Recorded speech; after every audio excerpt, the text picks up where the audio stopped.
Tiburcio Carlo Tiburcio from Brazil. So we are in this hour, we can connect people from...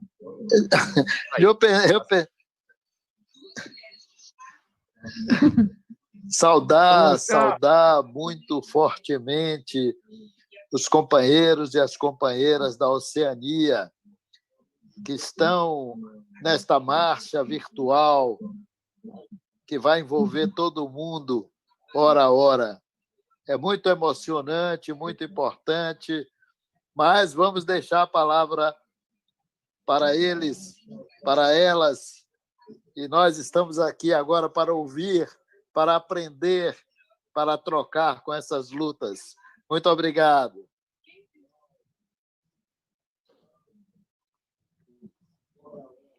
Gracias a ti, Carlos, que has sido una persona muy implicada entre las muchas, ¿no?, que han estado implicadas. Y, muchas gracias a ti, Carlos. Veo también que entre los espectadores en este momento tenemos, por ejemplo, a Leonardo Viera desde Brasil. Tal vez él quiere compartirnos algo, compañero Leo.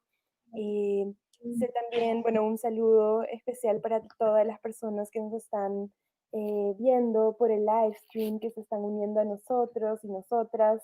Esto va que empieza nada más. Les recuerdo que el Foro Social Mundial va a suceder del 23 al 31 de enero, por primera vez en formato virtual, y demostrando que la sociedad civil puede avanzar con lo que venga vamos para adelante.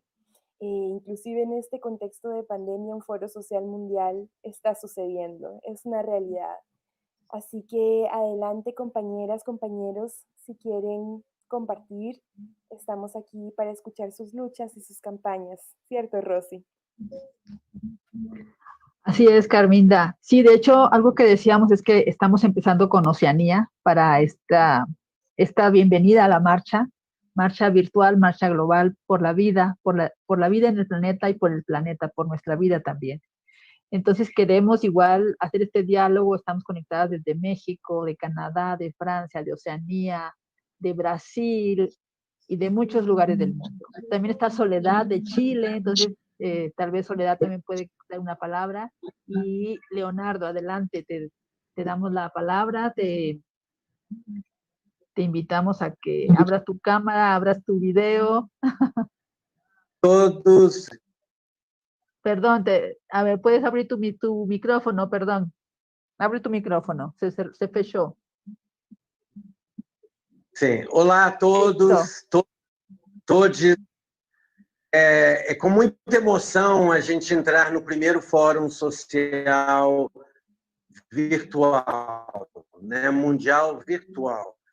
Eu já participei de muitos fóruns sociais mundiais presenciais e essa é uma experiência nova. Eu estava organizando as informações para compartilhar com a minha organização, né, que é a CUT Brasil, uma central sindical, e aí eu me dei conta, nós não temos uma delegação no Fórum Social Mundial, nós temos toda a assessoria e todos os dirigentes da CUT no Fórum Social Mundial, é só eles entrarem. Ao mesmo tempo que a gente está mais contido, a gente também tem uma oportunidade muito grande de estar presente em quantidade nunca antes imaginada, né? Essa é uma primeira tentativa e ela é histórica já, né? 20 anos se passaram desde o primeiro fórum.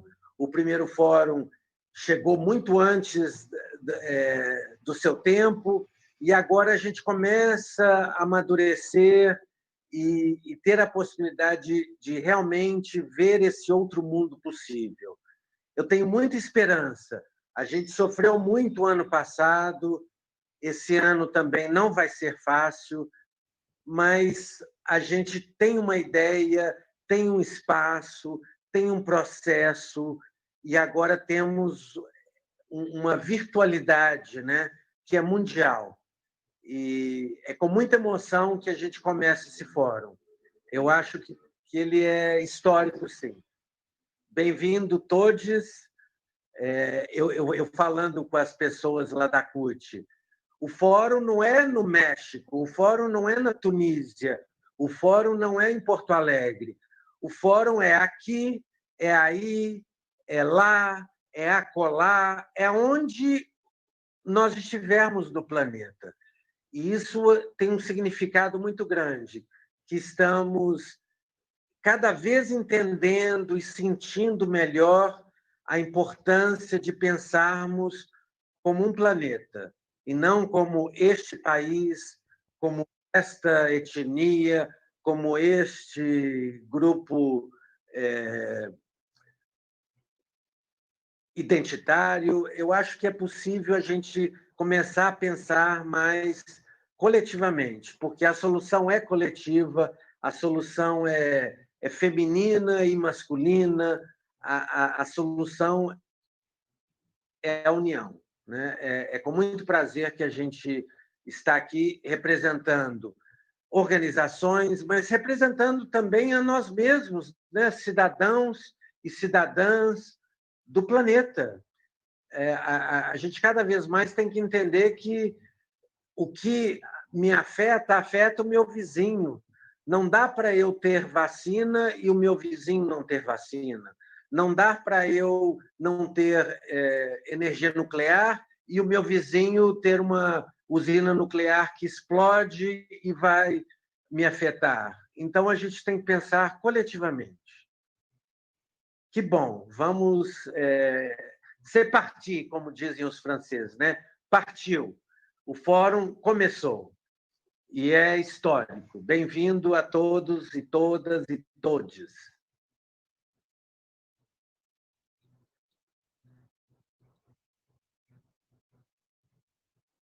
Asimismo, Leonardo, creo que de eso se trata, de sentir esa energía y decir, este foro es de todos, este foro es mundial, realmente mundial, con las circunstancias de no estamos presencialmente, pero no estamos conectando, estamos reinventando la manera de conectarnos, también disputando estas injusticias que hoy existen, que muchos no tienen acceso al Internet, no tienen acceso a la comida ni a la casa, y hay una gran injusticia, hay un porcentaje muy pequeño de la humanidad que tiene la riqueza del mundo, y contra eso estamos luchando y eso lo tenemos que tener claro todas y todos. Entonces esa es nuestra lucha, la lucha es global, es feminista, es por los pueblos, es por nuestros territorios, ¿no? Y sí, hay que sumar, nunca es tarde, vamos a sumarnos y que vengan los que falten. Entonces, muchísimas gracias. Vamos a pedir a Soledad que... Bueno, Leo, ¿quieres decir algo? Adelante. No, que pasa que intento bajar la mano, pero no es posible, no sé qué pasa. Pero no es para nada. Ok, ahorita vemos cómo lo hacemos. Vamos a pedirle a Soledad, a ver si nos quiere compartir algo desde Chile.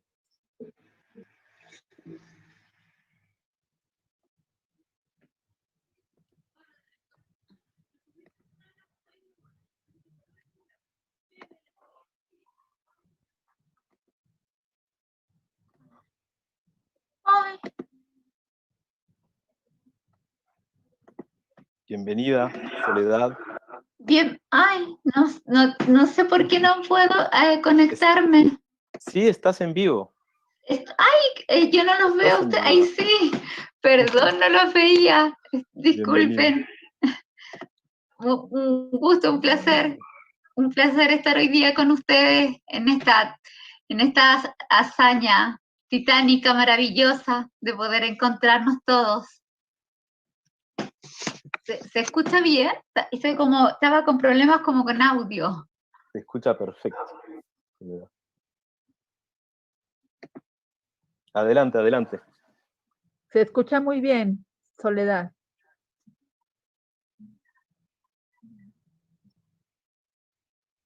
Como dijo antes Carminda, es verdad que todo esto es una experiencia.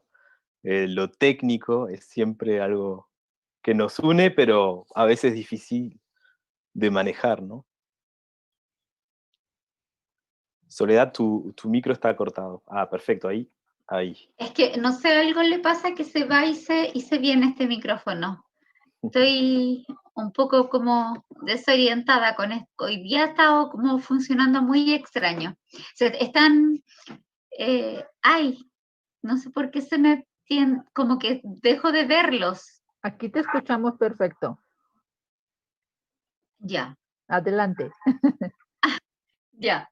Es que, perdón. Es que no, en serio no los logro poder conectar. No sé si me alcanzan a... Quizás bueno. se fue. No sé si, Mark, ¿quieres decir algo, Mark, Merritt? ¿Querías comentar algo? Vi que levantaste la mano. Yes, thank you. I just wanted to say, it's something I didn't mention in the beginning. What's happening with water in Australia is resulting in the government, by proxy, absolutely destroying the lives of our own citizens. It seems to me that the government in a lot of countries has become an arm of the corporation. Instead of helping us, governments and government departments are just exploiting us and the environment in which we live. So what is causing a lot of the trouble here is driven by the Department of Agriculture, the banks, the state legislatures, those things that are supposed to be helping us all to survive and benefit and take care of country are actually working against us. The biggest companies, the mining companies, the banks, the governments themselves, they're sort of locked in an unholy triad of destruction. And we need to call that out around the world.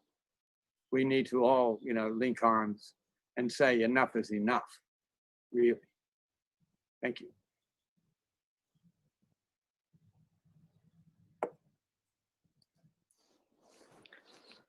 Thank you to you, Mark. Maybe Jairo, you asked to speak. Maybe you want to do some words, or if not, maybe we can share in the live a video, because we are in live, but we are in live not directly from Zoom, from other ways. We use other technology for work together, because 24 hours we need a team from everywhere, and we need to be connected in a numeric place. So we can stay here all together, and the live is going to share a video. So the team, of course, maybe you can transmit one of this video, waiting to have somebody who can speak. And yes, of course, it's an occasion for us to ask you, Jairo, maybe you are here, or because I feel we have some people seeing us, or you have Amanda, Ceci, Francisco, Gabriel, a lot of people. Leo, yes, sorry, Carmen, go on. Ian, quería darle un saludo especial a Moneca de Oro, que nos está hablando desde Mariana Islands. Bienvenida a Moneca de Oro. Tal vez esa persona nos quiere decir algo, ya que nos está hablando justamente de la zona horaria al cual está dirigido entre otras. Obviamente este es un momento de conexión, pero tal vez Moneca de Oro nos quiere decir algo. Sería fantástico. Bienvenida. Hafide buenas. Guajusti Maniaca de Oro. I'm from the Mariana Islands in the middle of the Pacific, one of the very first colonies of the Pacific. We were the first, my people, the Chamorro people of the island of Guahan, were the first to experience and have contact with European colonizers. In fact, we will be commemorating the 500-year anniversary of Magellan's landing and Magellan's visit to our islands, which completely changed our peoplehood over the last 500 years. We have been colonial subjects of different world superpowers in the Mariana Islands since then, and we are still fighting for our right for self-determination and indigenous sovereignty and rights to our land. I'm really grateful to be here at the World Social Forum, representing the Chamorro people and my islands, and calling attention to the struggles we have to protect our lands, to protect our waters, and assert our right to self-determination 500 years later, after continuous colonial oppression. Right now we are a part of the United States. Most of our lands and waters are being used for war, for testing, training, and housing of US military bases. I come from the island of Guam. I'm wearing a shirt with the Marianas Archipelago. I come from the island of Guam, which houses 3 military bases, or a third of our island. They are in the process of building clearing thousands of acres of natural limestone forests and building a live firing range right over our most precious source of fresh water, our Northern Lens Aquifer. And this threatened all the live fire, the lead from the bullets, which is it's going to be over 100 million bullets a year when it's activated. It has the potential to contaminate our drinking water. And the US military just keeps expanding their footprint in our air, in our water, in our seas. And we have continuously lived through this legacy, this toxic legacy of the war, of the military industrial complex and the insatiable greed of the war machine. And it's really difficult to kind of also rally our community, because our community is also very much embedded in the military. We have so much of our families are proud veterans of the US military. 1 out of 8 people is a veteran. My own father is a veteran. So it's really hard to stand up and speak out for the rights of our land and for the rights of our water and all of our other relatives, while we are dependent on this US military economically and socially, and so much embedded and so much of that is also embedded in our familial history. So it's a difficult thing to untangle colonization, but the health of our own bodies, the health of our land, the health of our islands, and the health of our future really depends on it. I'm a climate change activist. I work to do climate justice and realize that in Micronesia. And I've seen and heard stories of just how greed and dependence on foreign aid is just debilitating our communities to be sustainable for future generations. And I am so just grateful that the World Forum is calling attention to struggles around the world so we can figure out ways to be in solidarity with one another, and grateful for everyone doing the work to heal our worlds and make it so that we create something that our future generations are deserving of.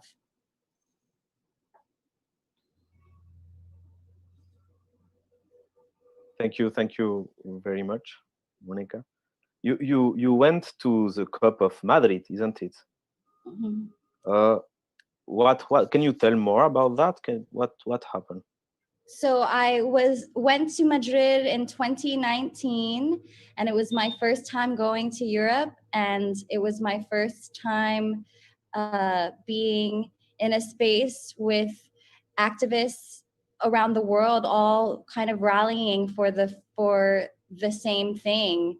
And it was just so beautiful going to Spain and being a part of an indigenous group of people, indigenous caucus, from all over the world, who have also been colonized by Spain. So people from Chile and Mexico and all over the Americas, and myself going to the site of colonization and bringing our matrilineal energy and reclaiming some of our own personal power and our people's power, and kind of bringing that a great sense of solidarity to one another, and just really loving that our existence still exists, even through all of that trauma, even through all of that violence that we've endured over the last centuries. We're still here, we're still fighting for our people, we're still fighting for Mother Nature. And it was a really powerful, transformational experience for me to be up in the People's March for the Climate with 500,000 other people, really wanting to raise awareness and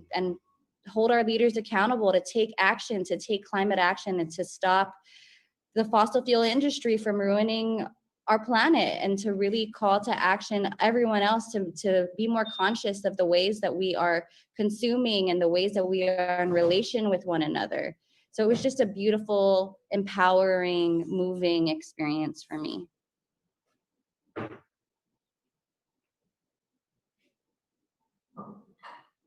Thank you. Thank you very much for sharing your experience with us. And yeah, to remember what's important to fight, huh? And to give energy each others. Carmina, maybe you want. Sorry, Monica. You know, it definitely was really invigorating. A lot of the times, work of being an activist is thankless. It's not always restorative or regenerative. It's tireless. And so be in the space with all these other powerful warriors, earth warriors, and peace warriors coming together out of love for our communities and love for the places that we come from, and just pride was just incredibly important to me and my journey, and I'm sure everyone else that was there. It's just a spirit that I don't think I'll ever feel unless we have those gatherings again. And I can't wait till we gather in the global south or in areas outside that really call attention to the struggles of people on the front lines and people who have experienced historical trauma for hundreds and thousands of years, and bring that sort of energy in spaces like that. So next step, Glasgow. Maybe we are going to meet there, and all of us give more energy and fight against the pollution, the I don't know, everything is bad in this world, and there are a lot of things really bad. There's a lot of beauty in coming together, and there's a lot of hope still, even throughout the pandemic and even throughout all of the economic depression we're feeling. It's really beautiful to be a part of networks of mutual aid, and then finding ways that we can be more sustainable and more connected to our land, and really start repairing, reinvesting, and healing, and doing that deep work of transformation. And I think COVID-19 really brought a pause to some of that and called attention to a lot of the big injustices that have been ongoing, especially in the United States, as we see the US and basically failing to come to the aid of the people, and to just, we're seeing individualism there become its own demise. And so it's just, last year brought, it was 2020 vision of all the different injustices that we're facing and all the ways that we need to be transforming our systems so that we don't keep creating extractive ways of being, but are more regenerative with the way that we are and the way that we move forward. Yes, exactly. Mark, I agree a lot. So maybe Soledad, you want to share, Soledad from Chile, and maybe you want to share something. You can speak. Sí, que ahora ya tengo, parece mi internet más estable. Así. Sí, yo vivo en Chile, mi nombre es Soledad, vivo en Santiago. Nosotros estamos en un proceso en este momento de pensarnos una nueva constitución. Hay una suerte de dualidad, creo yo, tanto en las calles que discute de una manera a lo que se visibiliza hacia el exterior. Yo creo que una de las cosas fundamentales que se están dando hoy día es la alta represión que hay policial, ¿no?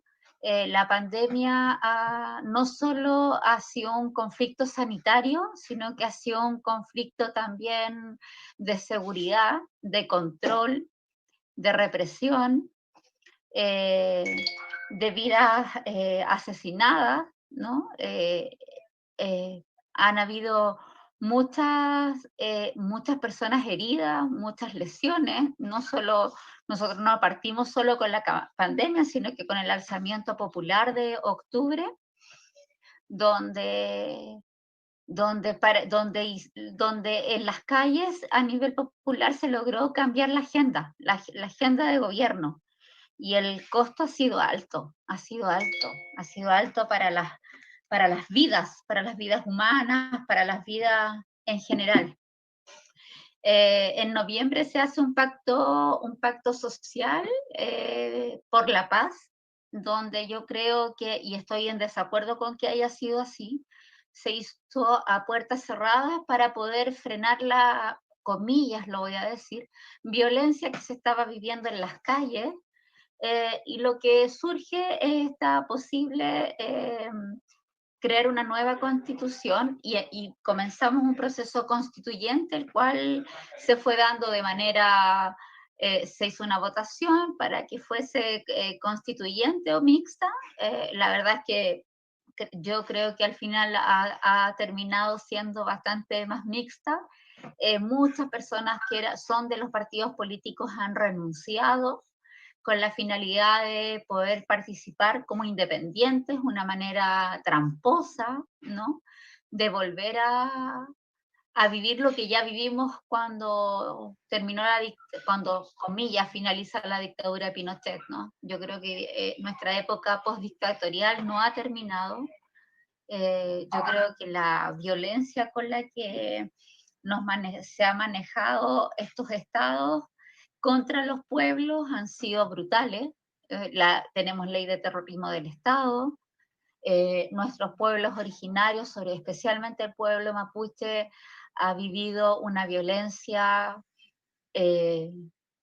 indescriptible, impresentable. Hace un par de días atrás, imágenes de una niñita de 7 años tirada en el piso, siendo aplastada por un militar, que era la hija de Catrillanca, del comunero mapuche que fue asesinado, ¿no? Llevamos 4 años ya luchando por la impunidad que ha tenido la muerte de Macarena Valdés, una ambientalista también. Las muertes de las mujeres han sido cada vez más violentas, más brutales, han ido en aumento. Hoy día hay un estado de muerte, un estado genocida, un estado que ha sido indolente, que ha cerrado todas las políticas públicas respecto de las personas en situación de calle. Hay mucha gente habitando en calle, mucha. Y el Estado no ha dado respuesta y no quiere darla tampoco. Yo creo que hay una pobreza encubierta que cada vez se ha ido develando más a propósito de la pandemia, ¿no? Este es un país altamente racista, donde hace sentir a las personas que vienen de afuera, los extranjeros los hacen sentir que son el problema, ¿no? El nivel de tráfico y de narcotráfico en las poblaciones están cooptadas por el tráfico y el narcotráfico. Hay un Estado narcotraficante también, que extrae no solo las vidas, sino que los puertos, los territorios, nuestras aguas, las mineras. Estamos en yo creo que debemos cambiar, es urgente. En este país yo creo que es uno de los países más caros para vivir, por ejemplo, ¿no? Uno paga por todo, por transitar, por estacionarse, por viajar. La violencia es estructural, es continua, es constante.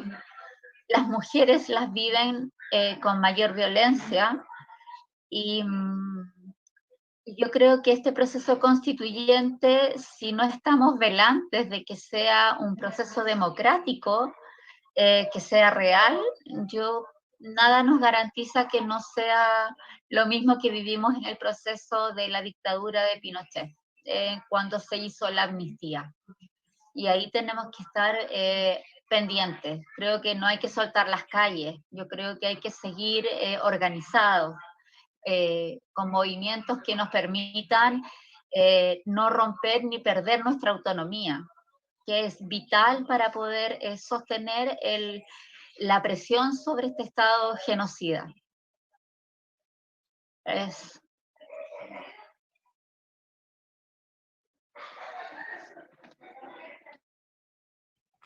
Buenísimo, querida Soledad, gracias por esas luchas que se conectan y que nos hacen de tener rabia e indignación, ¿no? Ante tanta abuso, violencia, asesinato, que lo vivimos en todos nuestros pueblos.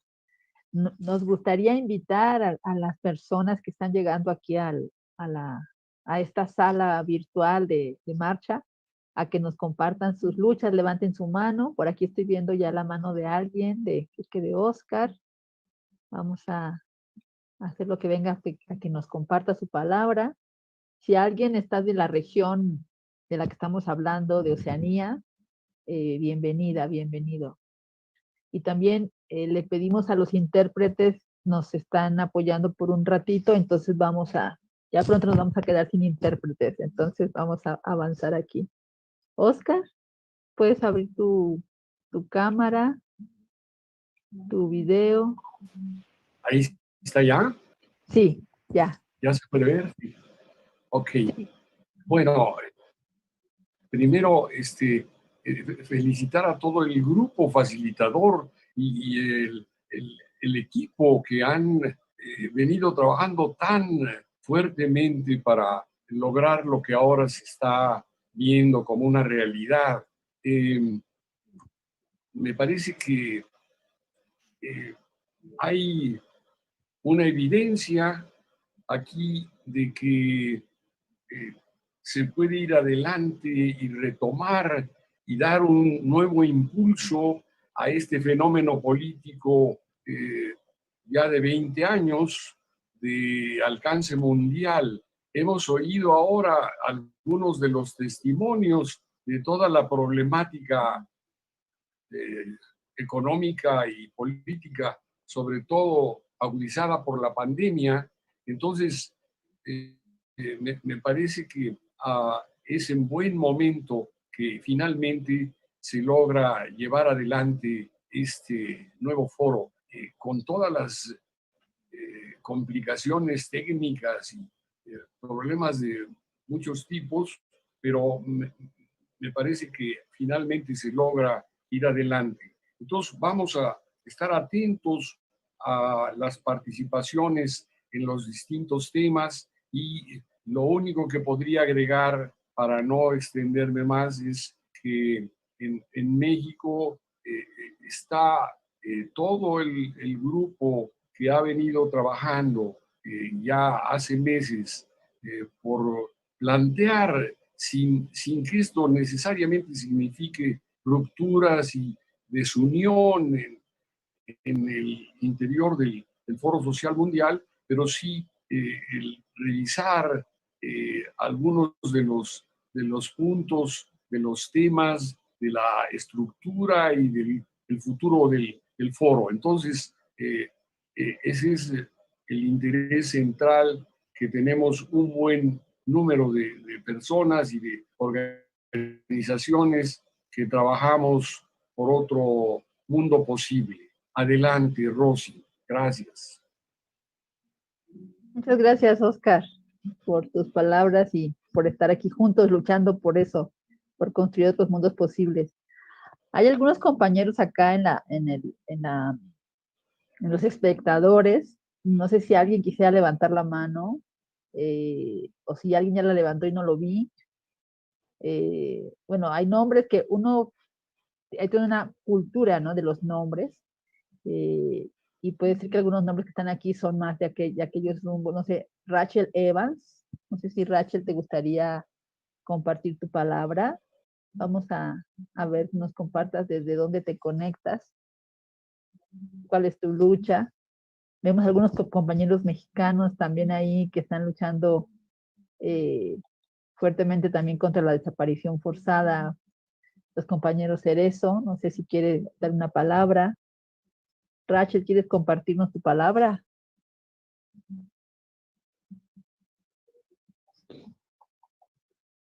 ¿Puedes abrir tu micrófono? Creo que está cerrado.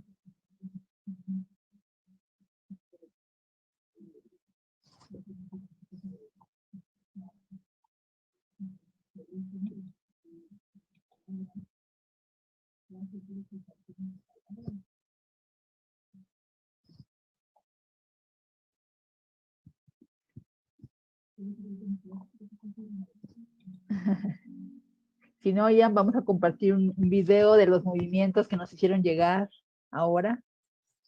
¿Estás por ahí, Ian? Sí, sí, acá estoy. Sí, Rachel is really good.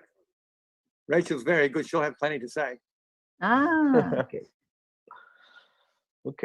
A ver, Rachel, compártenos. Creo que no puedes abrir tu micrófono, ¿o sí? Vi, sino que quizás esperando, Francisco Cerezo abrió su cámara. Buenísimo. Quizás quería compartir algo. Adelante, por favor. Con el micro está cerrado. Pues muchísimas gracias, qué bueno estar aquí con ustedes. Ahora sí que buenos días, buenas tardes y buenas noches. Pues sí, somos una organización de derechos humanos mexicana que documenta los casos de desaparición forzada, ejecución extrajudicial, detención arbitraria en contra de los defensores de derechos humanos en México. Y pues México ha sobrevivido ya 12 años de una guerra en contra, nosotros decimos, de todo nuestro pueblo. Tuvimos más de 500,000 ejecutados, más de 150,000 personas desaparecidas de manera forzada, y detenciones, miles de detenciones arbitrarias en contra de gente que protesta por el agua, por la tierra, por la justicia, por la defensa de los derechos humanos, por una vida digna en general.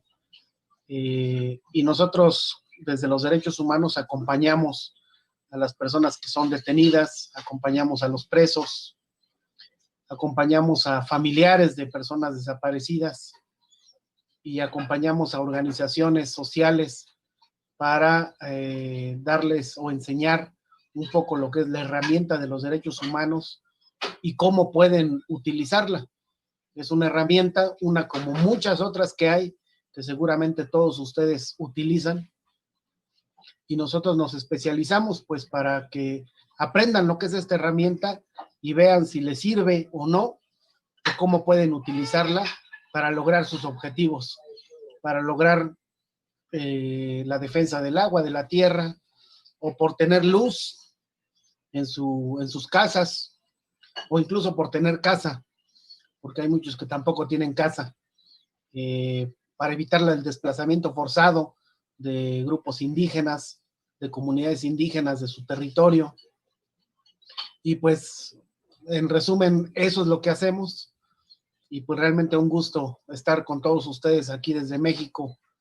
Ya vi que hay gente que está en lugares que a lo mejor jamás en la vida podremos ir, pero gracias a la tecnología podemos estar juntos y platicar un rato y reconocernos y ver otras luchas y aprender también de ustedes. Muchas gracias. Muchísimas gracias, Francisco. Un gusto escucharte y saber que seguimos en la lucha ante tanto dolor, ¿no? Ante tanta desaparición, asesinato y muertes, familias que sufren por la ausencia de sus seres queridos, mujeres, hombres, luchadores. Entonces creo que tenemos un desafío y eso, conectarnos globalmente para sentirnos cerca, ¿no? Aunque esté muy lejos, todos los lugares donde estamos hablando, pero decir, aquí estamos, compañeros, hermanos, hermanas, para unir nuestros dolores. Y un gusto que estés aquí con nosotros. Bueno, creo que Claudia nos quiere decir unas palabras, nada más que Claudia es una compañera que es intérprete, la tengo que dejar de hacer intérprete para que pueda hablar. Permítanme tantito. Sí, quizás podemos aprovechar para agradecer a los intérpretes que vienen acá a ayudarnos de manera... Claudia, adelante. Sí, sí. Sim, boa noite a todos e a todas. Além de intérprete, eu sou psicanalista, então eu falo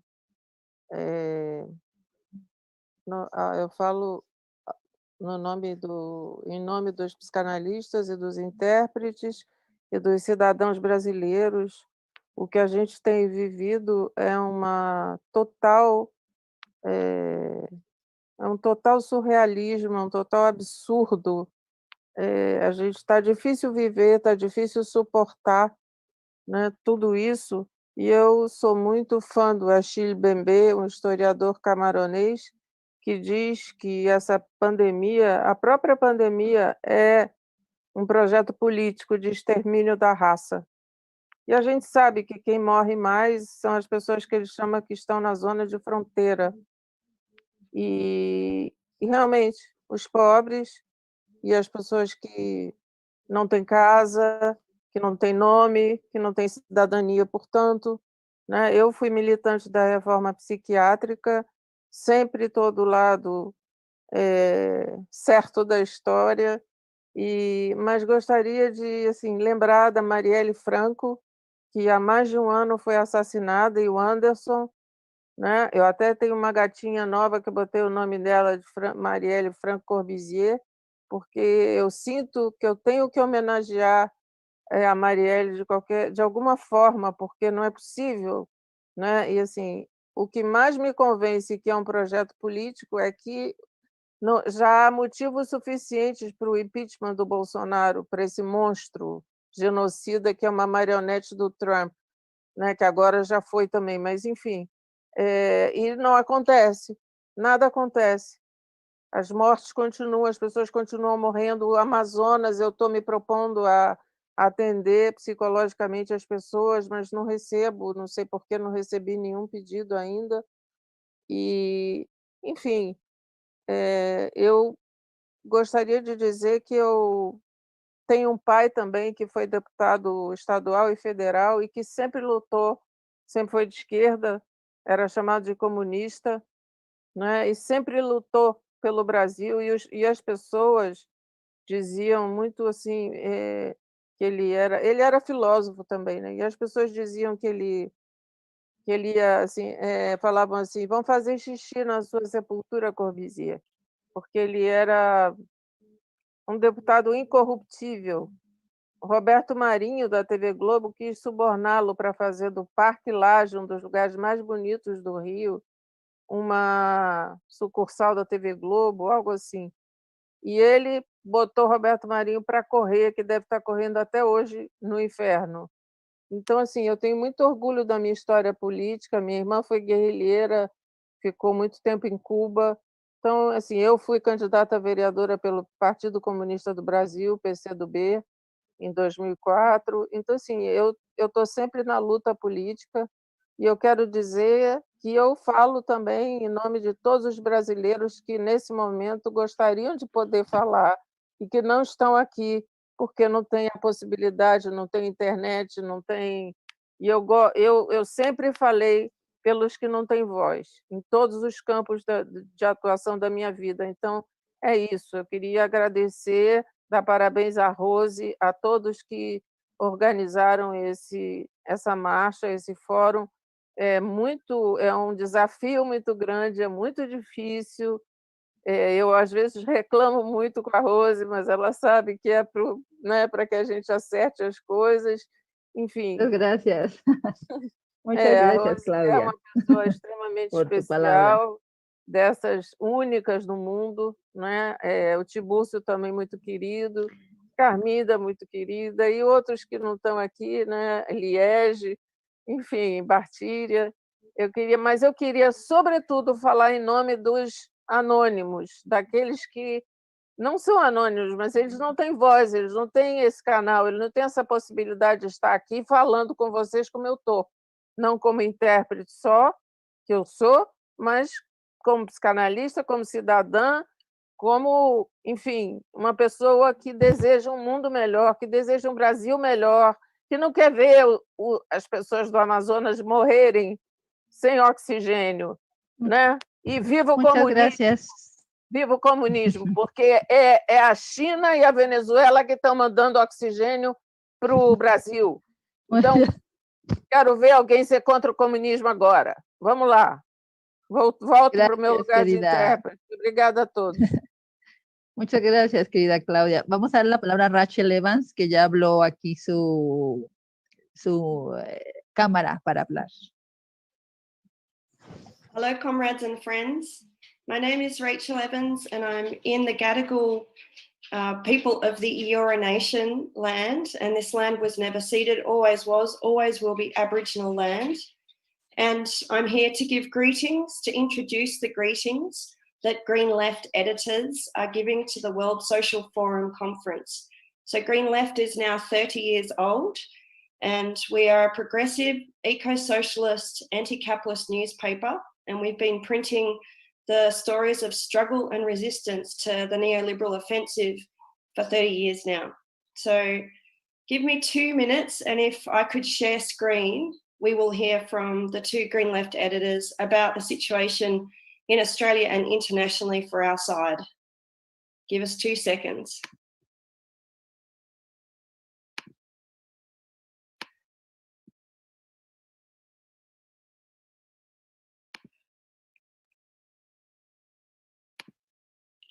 ¿Nos vas a compartir pantalla? From the land of the Gadigal people of the Eora Nation in Sydney, Australia. My name is Pip Hinman.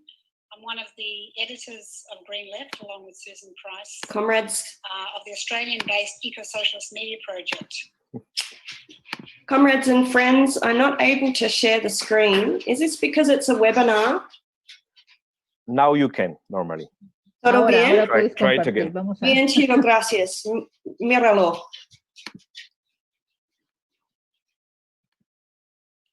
Solidarity greetings from the land of the Gadigal people of the Eora Nation in Sydney, Australia. My name is Pip Hinman. I'm one of the editors of Green Left, along with Susan Price, of the Australian-based Eco-Socialist Media Project, which is committed to assisting the struggle for a better world. We aspire to paint a vision of society which is not dominated by wars, neoliberal globalisation, racism, sexism and homophobia. This year, we're marking our 30th year of hard copy production, an important achievement for a not-for-profit outlet. We've survived this many years because of the many thousands who've helped along the way, including writers, photographers, graphic artists, those who raise money for us, and many other supporters. As we prepare for the annual Invasion Day protests, the breaking news in Australia is that nearly 50 asylum seekers, Iranian, Iraqi and Kurdish people, have been freed from hotel prison after many years in onshore and offshore prisons.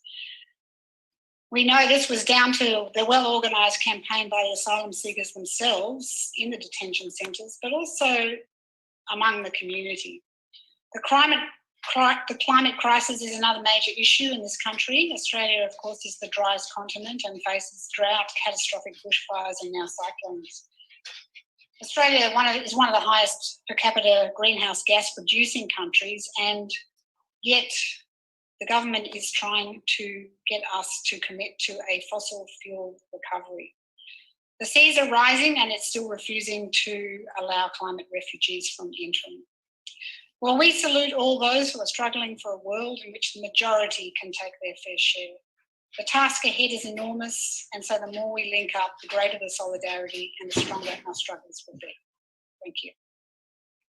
My name is Susan Price, and I'm speaking to you from the lands of the Baramatagal people of the Darug Nation. and I'm one of the co-editors of Green Left in Australia, along with Pip. On behalf of Green Left, we want to send our warmest solidarity greetings to you all at the World Social Forum.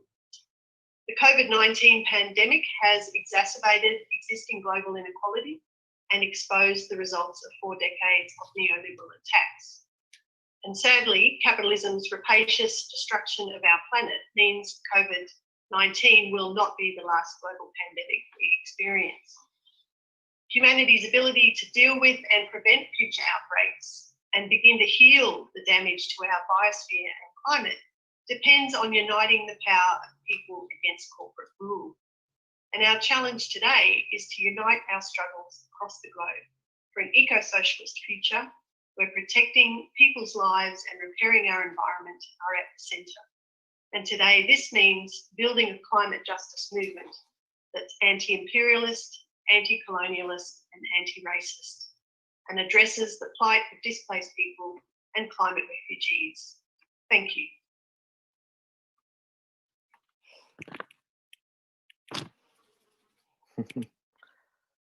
Okay. Thank you. Thank you very much to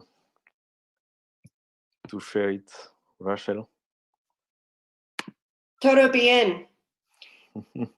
And yeah, comrades, it's very good to be here and hear all of the struggle stories in different languages. And I'll sit in for a longer period, but also I'll look forward to giving a report to our comrades around the country about the World Social Forum and the militants that have presented here. So the speeches that I've heard are very good. Todo bien, y vamos a vencer el mundo y por la ecología y la gente. Gracias.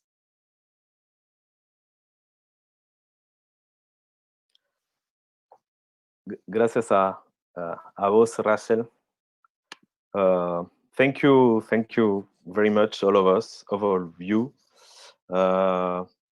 Maybe we can do a little break. We are going to diffuse some videos now in the stream, in the live. And yeah, take a little break for the interpreters because they can only stay 1 hour and it's almost, yes, 1 hour and a half.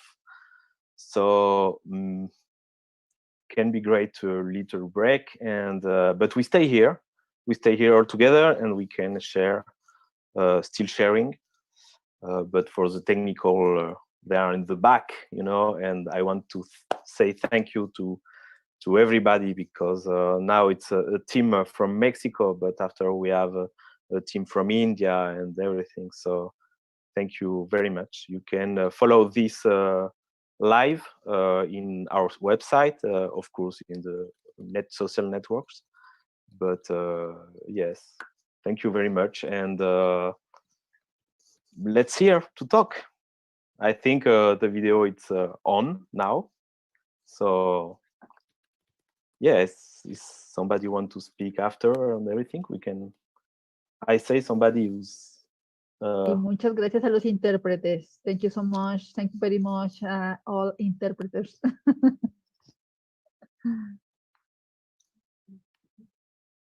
Sí, muchas gracias. Thank you.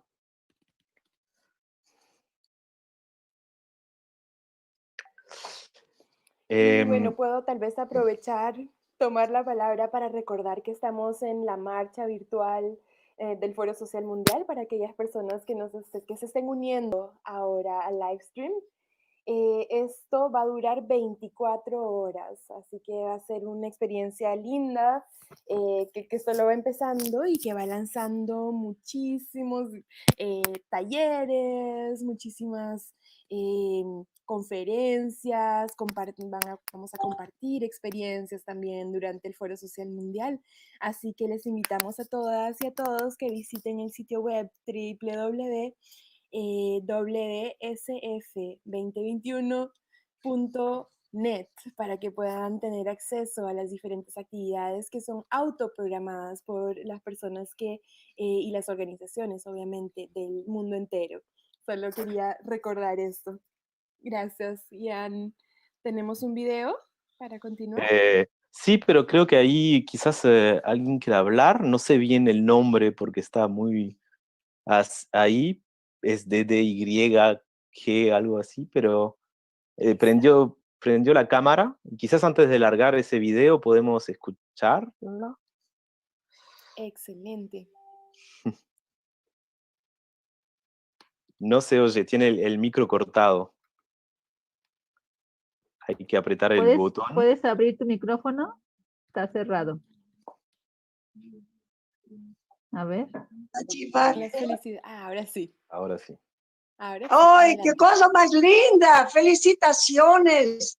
Rosa, Carminda, qué cosa más increíble. Querida Moema. Felicitaciones a todos ustedes que organizaron el Foro Social Mundial. Yo participé un poco, pero imagino cuánto ha tenido de energía y de tiempo y de todo lo demás. Entonces quisiera primeramente compartir con ustedes mi grande alegría y la satisfacción de poder estar con ustedes y desear lo mejor. Y estamos en la marcha y en todos los días después, un gran saludo, un grande abrazo. Estamos juntos. Buenas noches acá, buenos días allá, buenas tardes en algún lugar. Muchas gracias, querida Moema. Otro mundo es posible y lo queremos hacer y queremos contribuir con eso. Muchas gracias por me haber dado la palabra. Gracias, querida Moema. Moema Bieser desde Brasil, una gran luchadora feminista, ambientalista, ecofeminista. Gracias, Moema. Estamos todos muy emocionados. Gracias a usted. Con mucha energía. Muchas gracias al joven que te acompaña. Ian, desde Francia. Carminda desde Canadá, yo desde México y aquí vamos. Ajá. Gracias, querida. Ian, adelante. Sí, es increíble eso, ¿no? We are in so much different places. Like in my time, it's 2:30 o'clock. So it's really late, but I'm really enjoying the time with all of you. I don't know, I see a lot of people who come. Veo mucha gente que está viniendo. Veo a Sheila Checon, que está por ahí. No sé si quiere intervenir con nosotros y nosotras acá. Una gran compañera del Consejo Internacional del Foro.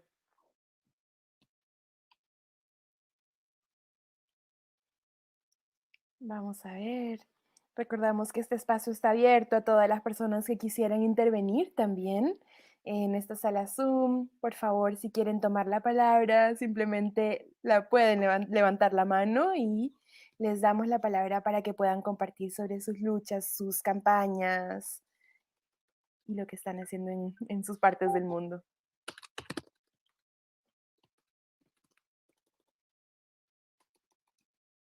Tenemos a Sheila por ahí. Sheila por ahí anda, pero... También tenemos a Leticia. Creating an open space in our hearts, believing that strength is inside. We know that man. 8h30, moi je viens de rentrer chez moi juste avant le couvre-feu, je suis en train de manger, j'espère que ça ne vous dérange pas. Puis je vous souhaite un très bon forum social à tous et à toutes. Puis là, je m'excuse comme je viens d'arriver. Est-ce que j'étais censée répondre à une question ou quelque chose? Non, simplement t'exprimer, dire bonjour et on te souhaite la bienvenue étant donné que tu vas nous aider à animer pour dans 25 minutes environ. Mais donc là, on demande à tout le monde de partager. D'ailleurs, je le répète, c'est jamais de trop. Si vous voulez vous exprimer, partager vos idées, pourquoi vous êtes là, qu'est-ce qui vous anime, c'est quoi les causes qui vous animent dans vos endroits respectifs. Donc voilà, c'est un petit peu ça. Ok, OK. Ben, moi, ce qui m'anime à travers le Forum social mondial, c'est beaucoup la beauté, l'effervescence de ce forum.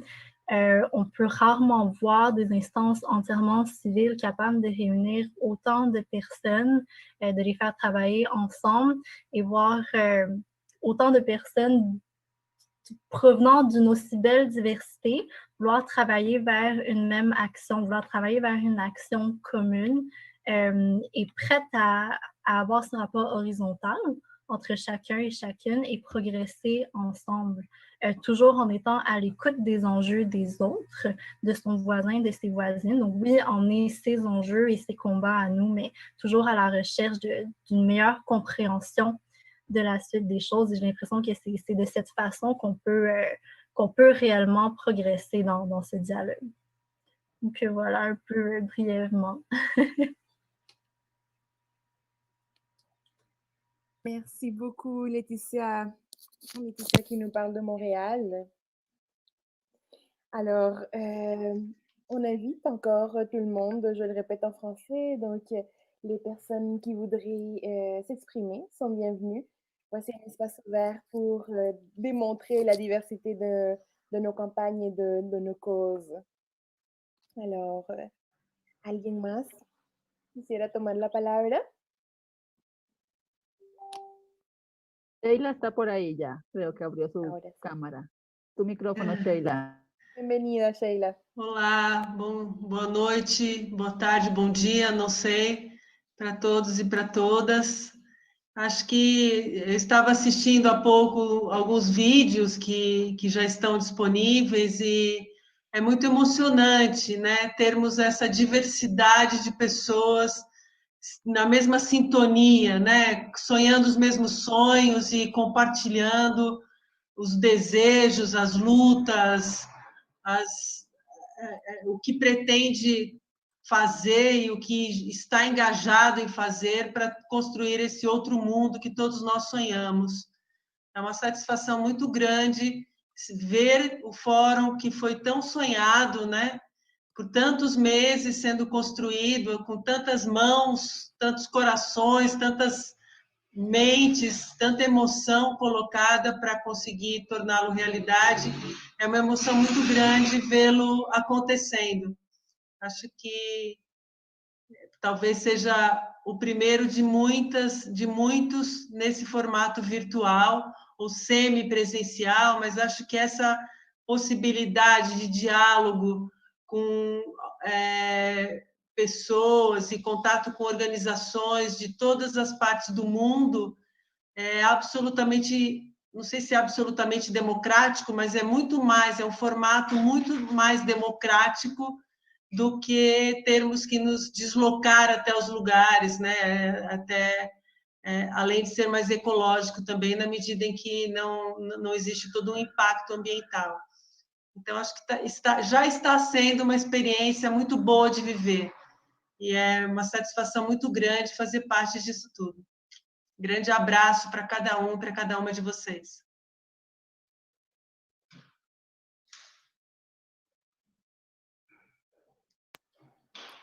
Muchísimas gracias, Sheila.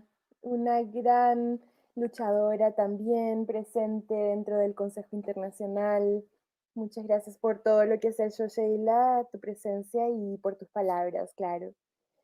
Dentro de esta sala tenemos a alguien que nos está hablando desde la red de la renta básica universal. Así que lo vamos a promover aquí para que pueda compartir su video, si les parecen. Si les parece, entonces tenemos a Leo, bienvenido. Leo, bienvenido, ¿estás por ahí? Aprovechamos mientras se integran a decirles que nos mandan muchísimos saludos de varias partes del mundo, de Roma, de República Dominicana, déjenme ver, ya perdí mis notas, que aquí son bastantes, en el Facebook, en el YouTube del foro, nos escriben desde allá, desde Roma, desde México, desde Brasil. Están diciendo que brindan con unas cervezas y que están felices. y bueno, un poquito de música, dicen. Vamos para allá. Y bueno, también tenemos por ahí un videíto del foro también, ¿verdad, Jan? Sí.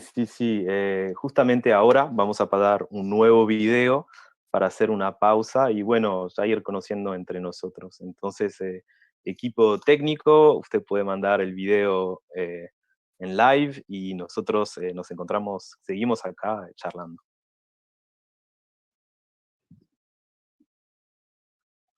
Pero podemos ver aquí el video también.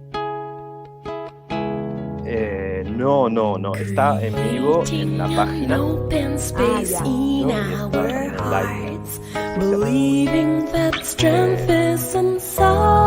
Creo que Mark quería decir unas cosas. All left behind, but wisdom is rising. I'm ready to walk.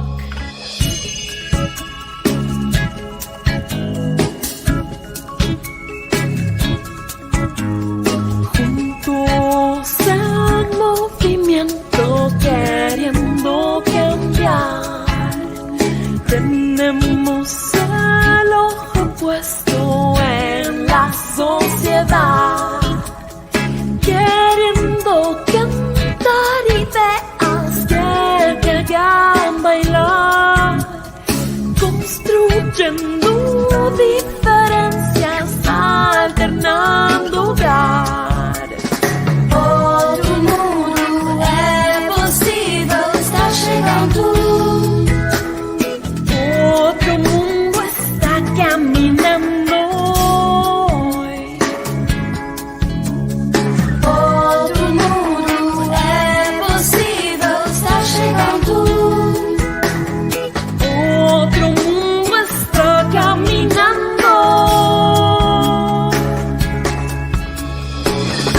الوجع الختام الاشقاء مقدوع لي بالتعب اللي بغاه عرض اللي بخاع بس كل اللي بناه من راس المال الحبان اللي بغاه شايفينكم يمحي قارب ثوار ما نسينا بعمرنا اللي صار الدم اللي فات والطريق اللي نار يضحكوا بقوة بروفيت Nord et le sud s'embrassent, combattant la peur.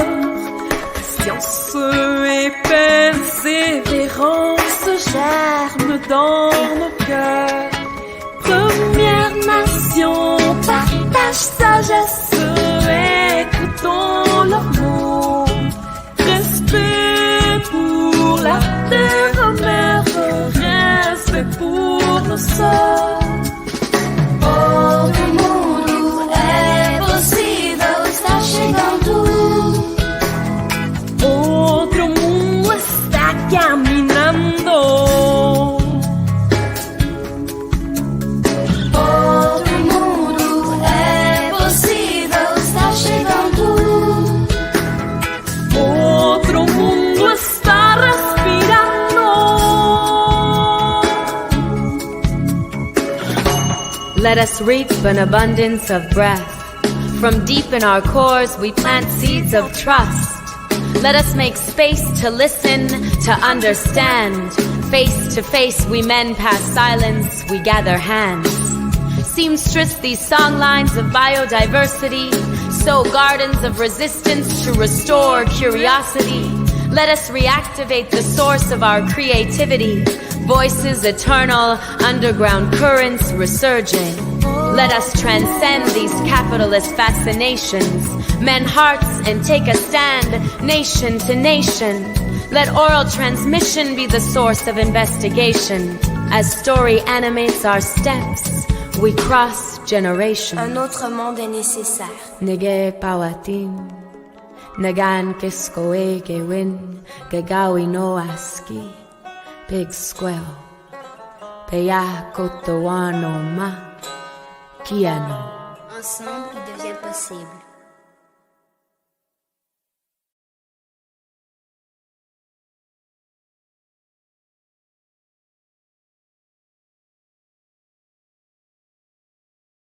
Guahusti Manyak el Euro Guineas Las Guahans and Marianas.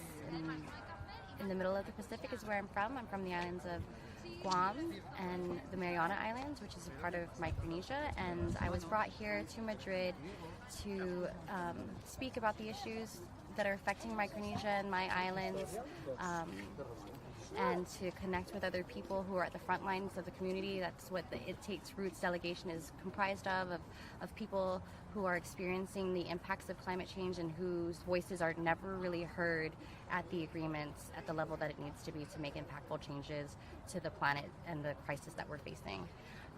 Here at COP, it's been incredibly insightful for me from these tiny little islands, which seem so far removed from everywhere else, to see how other people are organizing themselves, to see how people are coming up with ideas like the just transition, in which we move from extractive and destructive economies to more regenerative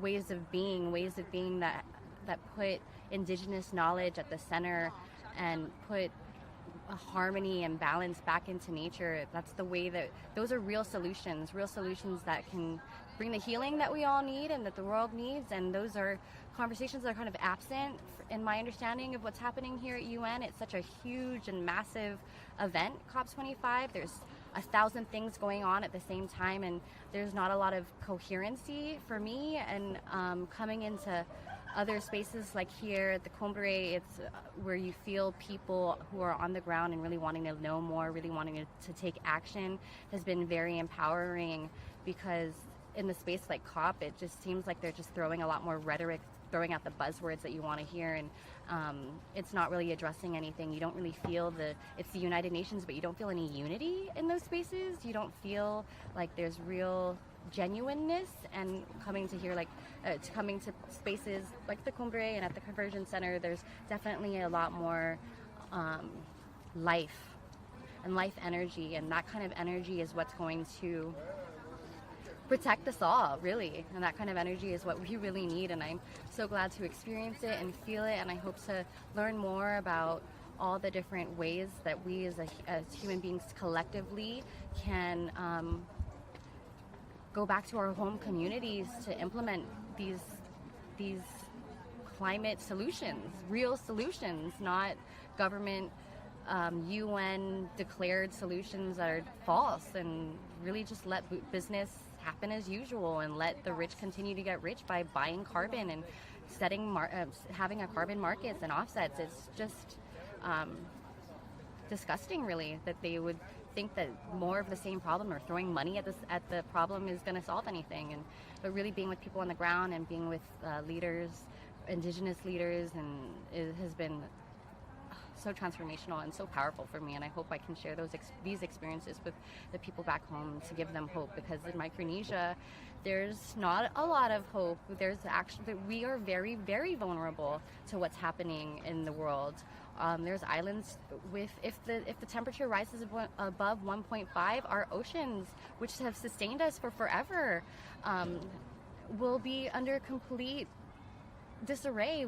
There's so much plastic in the ocean, there's so much pressure on our little tiny islands of Micronesia, and coming back with these stories from the Amazon and from the First Nations of Canada is something that we need to hear, because we need to organize in that same sort of light, and we need to be in these spaces in the capacity that they have, in the capacity that the delegations from other nations that are also impacted by the climate change crisis are.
personas que trabajen en sus casas sin recibir ningún dinero por ello tendrán la posibilidad de liberarse de la dependencia material de sus parejas.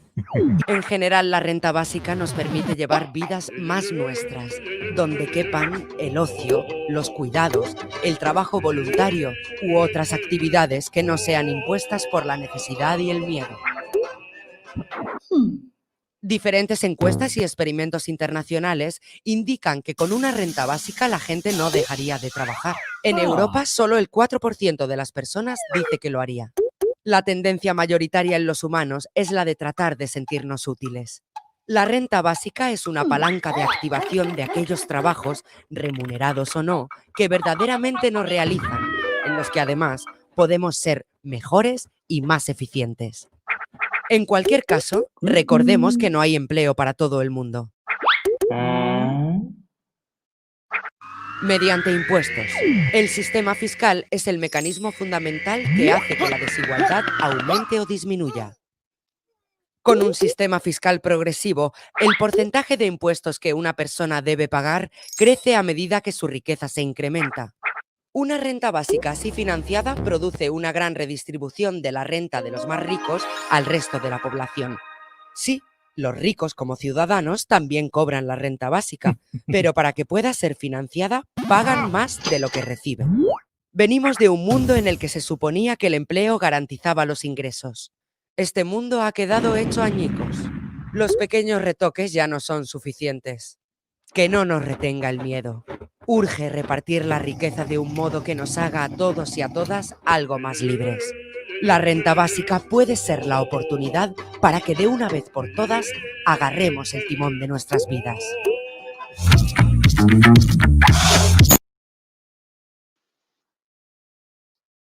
Muchas gracias por el espacio.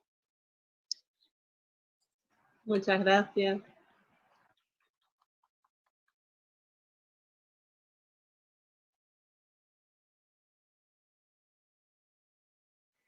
Es un gusto, muchas gracias. Gracias, gracias. Se fue al vivo directo. Ahora estamos de vuelta de nuevo, acá retransmitiendo en vivo. Mark, hace un momento que tenés la mano levantada, but maybe we are to try to be gentlemen and let's speak Nelly, and after it's you. It's okay? You want me to go now? No, maybe Nelly first. Nelly, can you speak, Nelly? And after you, Mark. No doubt. Nelly, adelante. ¿Voy? Sí. Sí. Hola a todas, todos. Es un gusto estar compartiendo este espacio con ustedes. Soy Nelly Martínez Echartea, les estoy hablando desde la ciudad de Oaxaca, Oaxaca, en mi país, México. Celebro que este foro se esté llevando a cabo con las herramientas que tenemos, con esta situación en la que nos encontramos, pero que definitivamente constituye una gran oportunidad para escucharnos, para saber que lo que pasa en mi país tiene mucha similitud con lo que pasa en muchos países del mundo, en muchos rincones, en muchos espacios. Compartimos como seres humanos muchos de los problemas que nos aquejan y también podemos en estos espacios compartir las estrategias que estamos utilizando y para alcanzar en algunas ocasiones las soluciones. Yo me dedico desde hace ya más de 30 años a la defensa de los derechos humanos de las mujeres. Pertenezco al CLADEM y en este momento soy la coordinadora nacional del CLADEM México.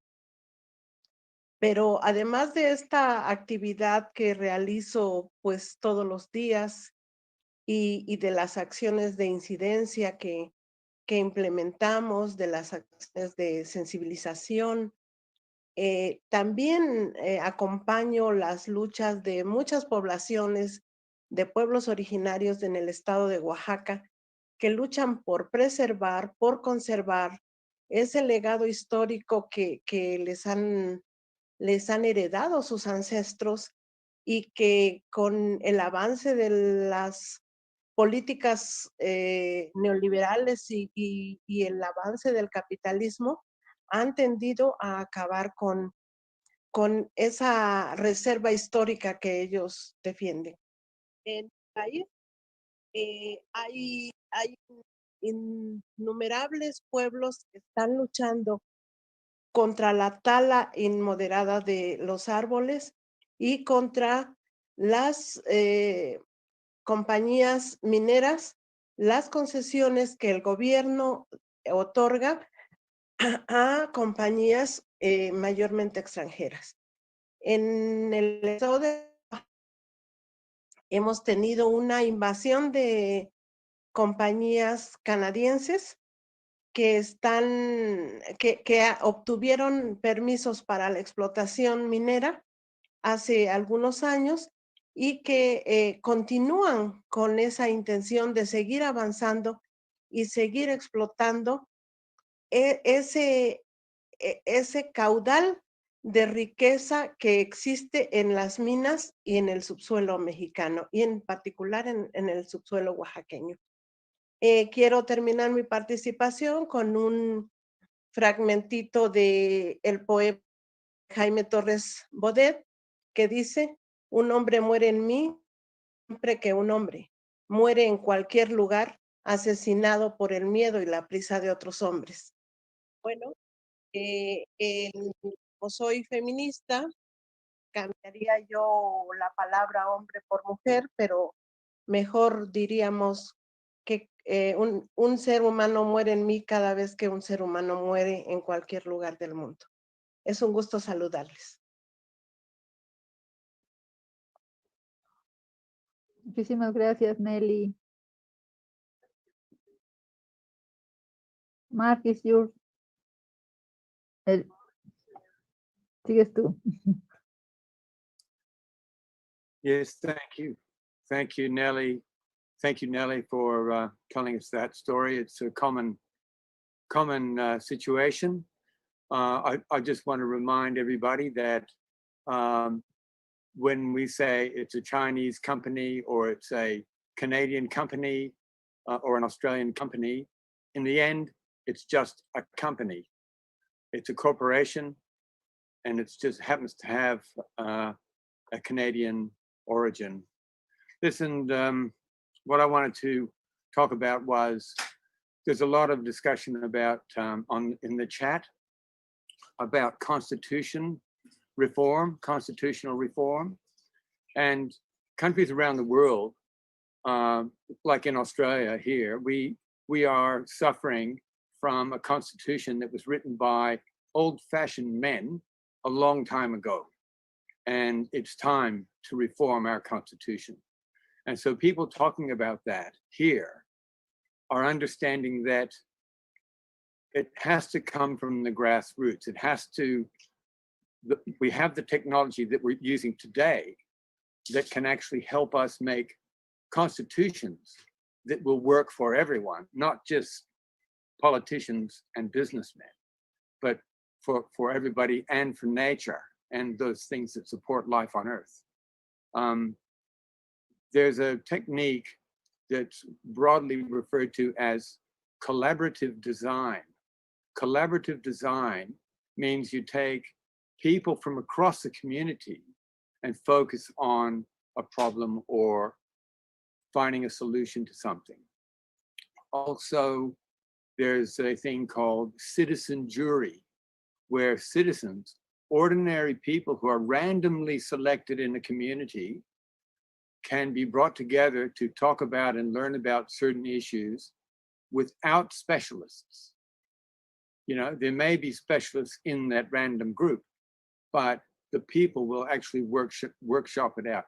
Anyway, I just wanted to say that it's really great to hear people talking about constitutional reform, because constitutional reform is essential across the globe if we're going to live throughout this century.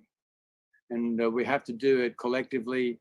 We have to do it with love in our hearts and from a human point of view. And we have to respect the rights of nature. The rights of nature to continue and to support life on this planet. Thank you.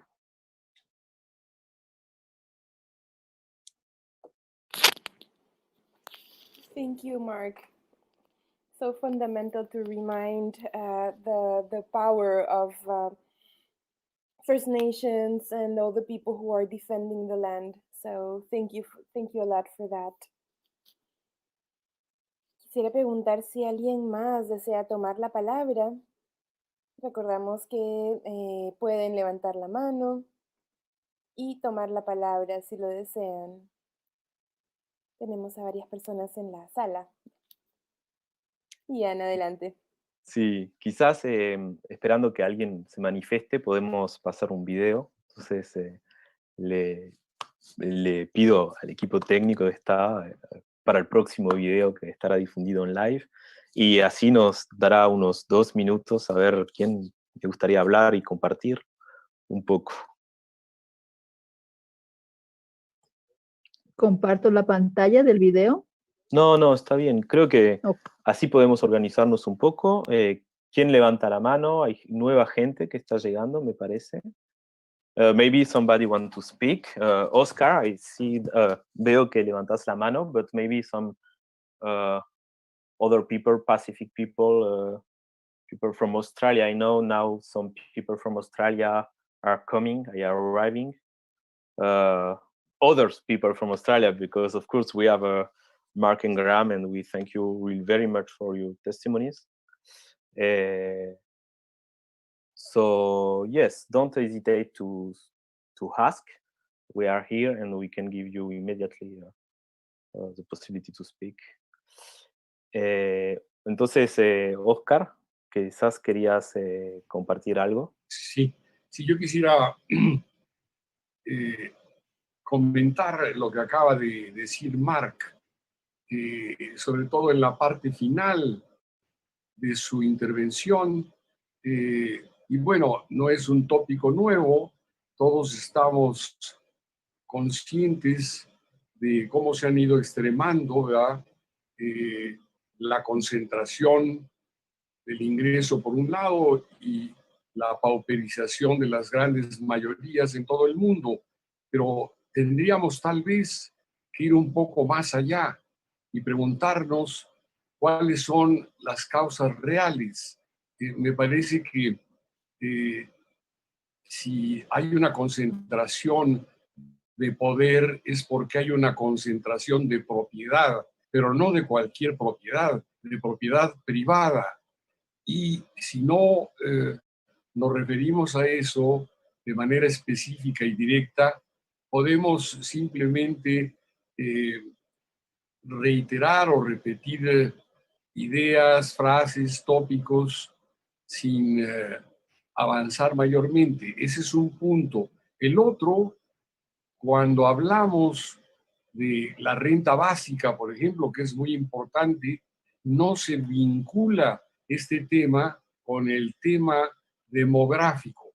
Casi no se toca en las intervenciones que uno escucha que hay que tomar decisiones democráticamente para volver desde los organismos internacionales, multilaterales, o desde las organizaciones civiles y los movimientos sociales de todo el mundo, cómo vamos a tocar este tema. Por un lado, enfrentar la propiedad privada y devolver a las poblaciones, a las sociedades, los bienes comunes. Y por el otro lado, al tratar los asuntos demográficos, pues ya se ha dicho aquí que la mayor parte de la gente se dice que en 20 años, en 40 años, el 40% de la labor se hará con medios tecnológicos y no con mano de obra como la conocemos hasta ahora. Entonces, estos dos temas, propiedad privada y demografía democrática, creo que deben de ser incorporados. Gracias.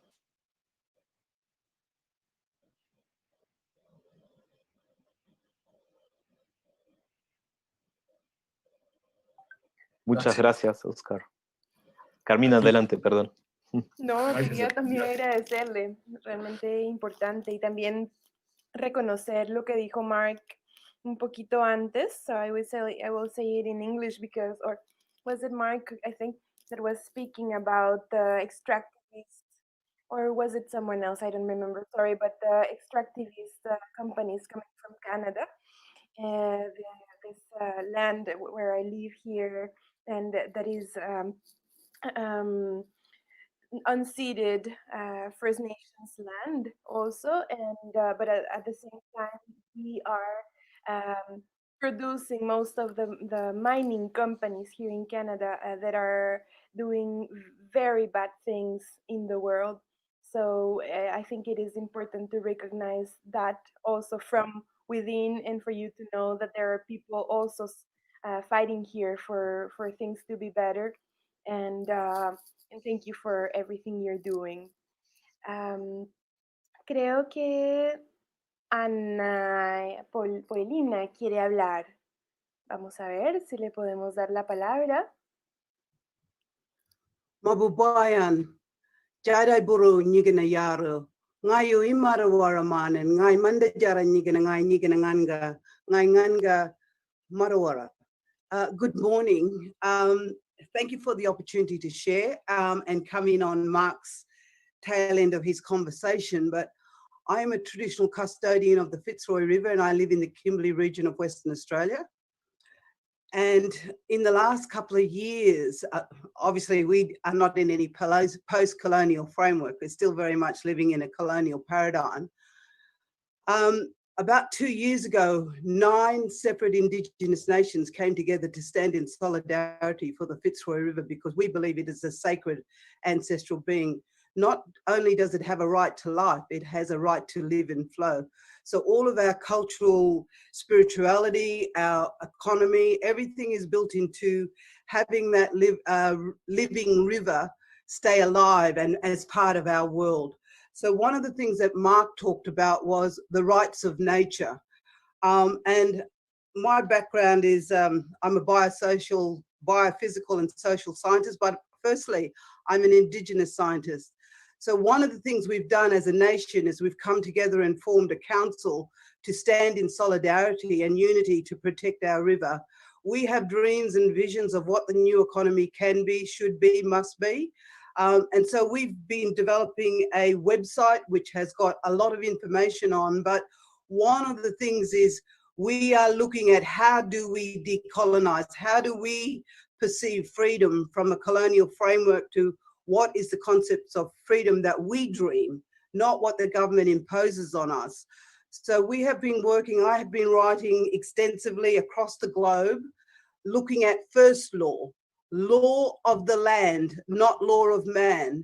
And what we're saying is that as Indigenous Australians, we've been managing our cultural landscapes, our estates from the beginning of time, and we're over the 150 years of colonisation, and we are looking to partner with a whole range of people in regards to building the future from our perspective and not the colonial perspective. Now, one of the things about earth jurisprudence or nature's rights is that that movement has actually been led by Indigenous people across the globe. And so what we're saying is that we want to look at legal pluralism. How do we change the laws, Crown laws, the laws of this land, to sit with complementary first law of what we bring to the table? It's not a competition, it's actually complementary. So a lot of the work that I've been writing out and publishing extensively is from that perspective.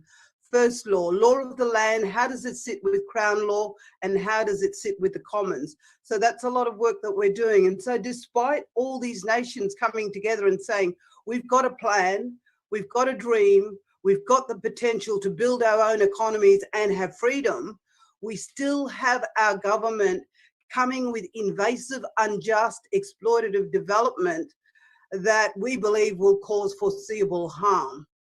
And so what we're saying as Indigenous people is that we have a story of transformative change at multiple different levels.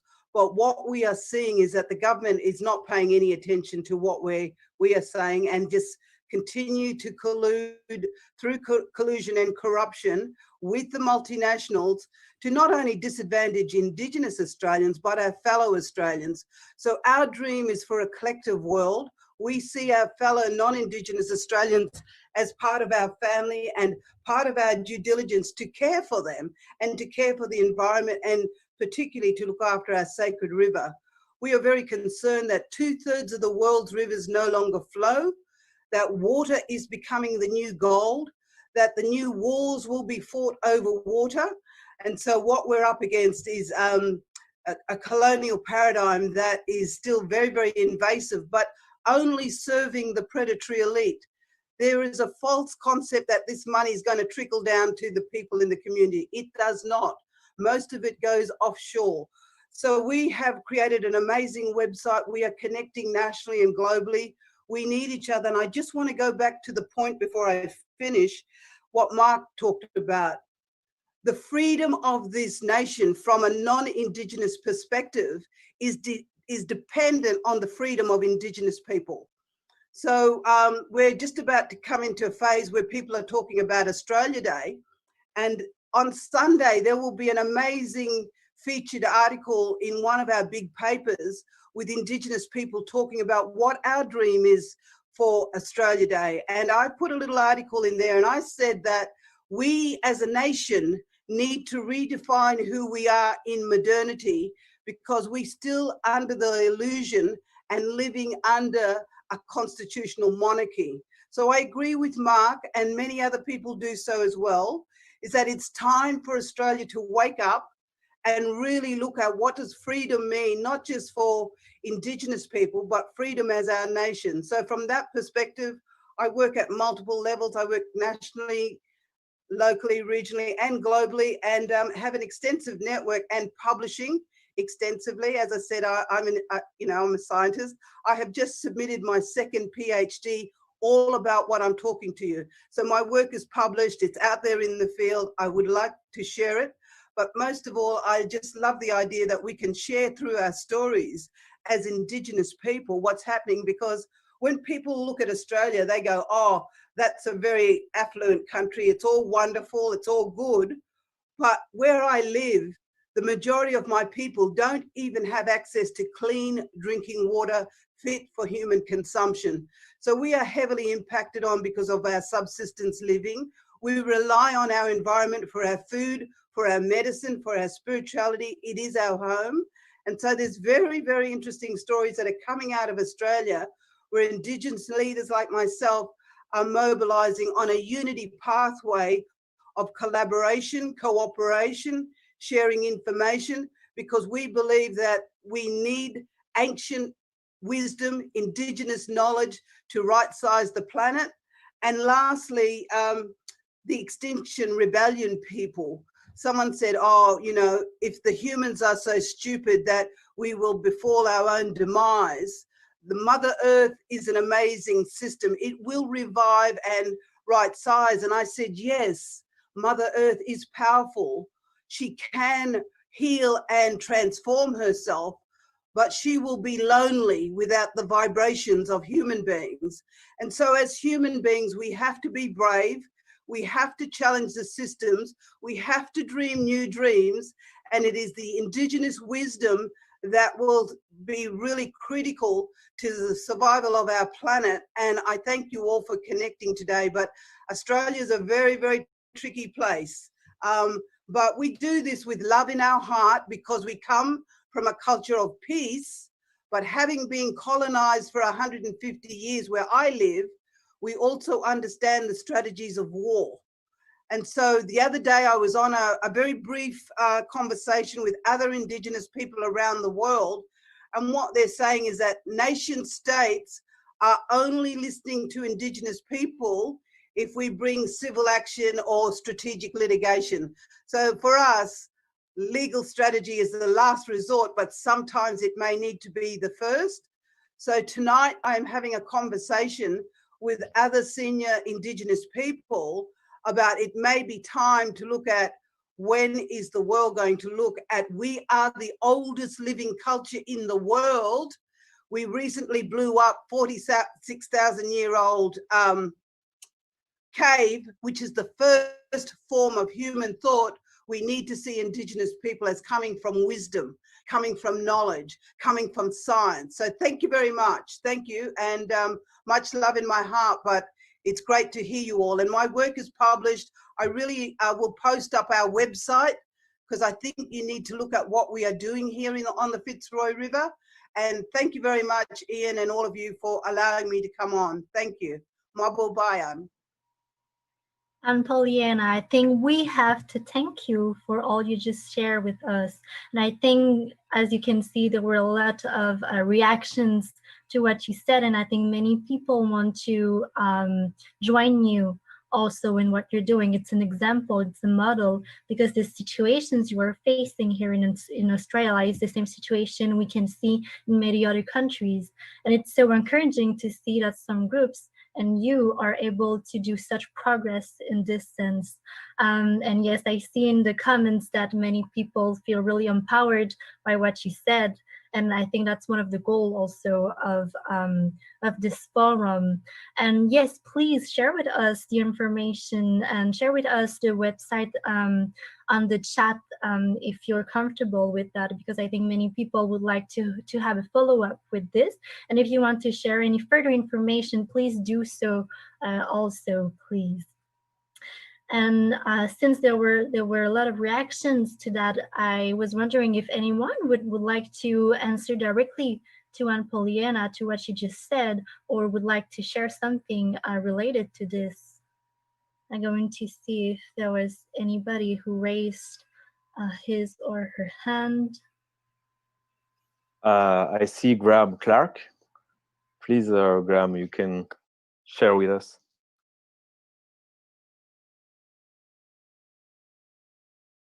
Kelia quiere hablar, pero déjame la hago para que pase. Maybe we can, maybe Graham can speak between. Kelia, do you speak? Do you want to speak, Kelia? Graham, you're muted. Graham's yes. muted, he doesn't know. Can you hear me now? Graham. Yes, now yes. Yep.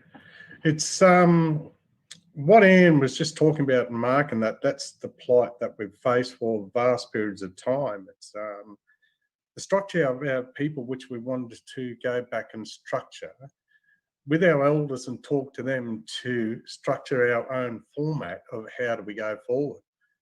One of the biggest hurdles that we do face is a system of state government departments. We do know how to run our land, how to manage our land, as we've done for thousands and thousands of years. But to use the resources of water, etc., and all that is another part of resources to be a part of that. It's being denied those rights under state departments is the biggest problems that we face. We've always spoke about how can we fix our problems, and especially with the environment, and work with the environment, which our people have done for thousands and thousands of years. And it seems that we keep constantly getting these layers upon layers that are put in front of us by state government departments. And to break down them barriers is the biggest plight and fight that we are facing at the moment, is for our people to move forward. So it's the constant battle that we face is that entities are put up before us and we say, no, we want to go down this line. So our voice is not actually being heard. And if they give us a chance, we can do wonders for our land and to go back and start protecting that environment, because we've had, when I've had disputes with a lot of ministers in government departments, I've always stated that nobody here is speaking on behalf of the animals. And a lot of animals have been desecrated in my area, and especially with the wetlands, because our wetlands is a major part of our land, because the water, we've got a salt table underneath, and the wetlands before the river systems is the ones that keep the salt levels down. If you don't, the river's like a big kidney. And with the desecration or the taking of all the water out of our lands, what happens is the wetlands die. And then the wetlands is not the filter system for the salt water. So slowly the rivers become salty and salty. And we've had huge areas on our land where we've lost huge, beautiful wetlands because the salt levels rose dramatically due to the system that was set up by Europeans with, you know, we'll store water here, but they didn't look like the overflows, you know, which was natural wetlands, were then blocked off. And when they died, it's created a huge mess back for the river systems. And ours have got to go back to that plight of, you know, our well-being is coming back from the river and the land itself. And as Anne said, we've been living on these lands for thousands and thousands of years, so we do know how to manage it and implement what we do today to be a part of that to help the future generations of our people. It comes back to being denied this through these state government departments and the layers and layers that are put upon us. And then they use a word, that word dysfunctional. No, a lot of our people are very, very well educated today. And the thing about it is that word dysfunctional, I like to throw it out the window. The reason why, because our people are not actually dysfunctional. It's just a common term word used by government departments to the federal government departments, which creates that it's got to stay under a system here. So it's still a battle, but that's where we are not actually dysfunctional. What we need is for them to look at us and work with us to say, right, what can we implement on your behalf? What can you bring to the table? We have a lot to bring to the table, but for some reason it's always sidetracked here and say, we'll deal with these structures here, and then the body is up through this water organisation or whoever here. But our plan now is with our people is to come back together with two very strong nations, is to connect and then to take that forward on behalf of our elders, because our traditional elders are not being heard here. And we found that a lot of the people in dealings with government departments are not traditional people from our land under a native title. So that creates another problem there. And so what we also face too is identity theft with our people. And it comes back to who are the traditional custodians of our land. And for years and years, we had all these people that are representing our people, but not traditionally from our land. So we noticed that we're having ILUAs, which is an Indigenous Land Use Agreements, being signed back through these organisations. So we need to go back to these traditional people. The plight for our river systems is the most crucial, and that's especially with the economic side of it, because we do know how to utilise the water and into our economics in the future for these younger generations to come. And that's what we face today, is that plight. Yeah, thanks.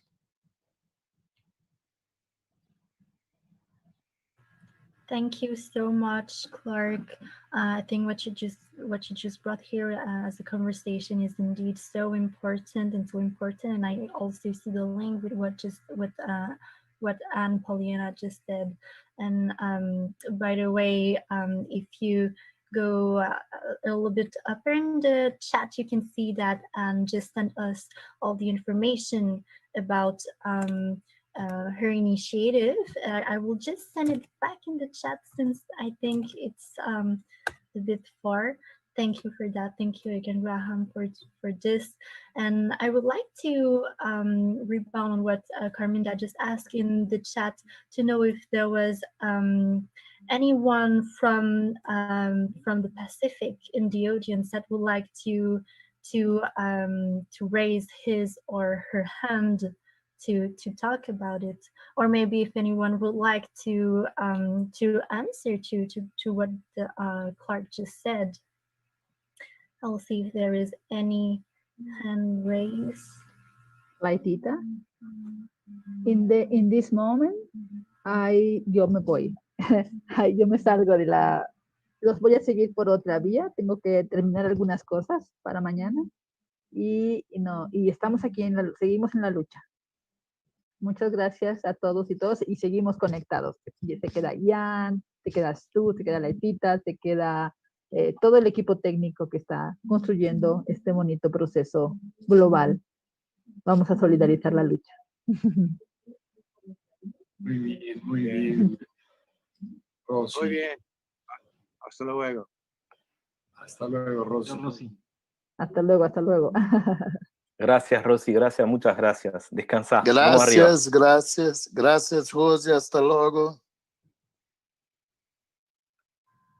Thank you, everyone. Thank you, Rosie, and thank you for all the other people who work so hard, by the way, to be present here.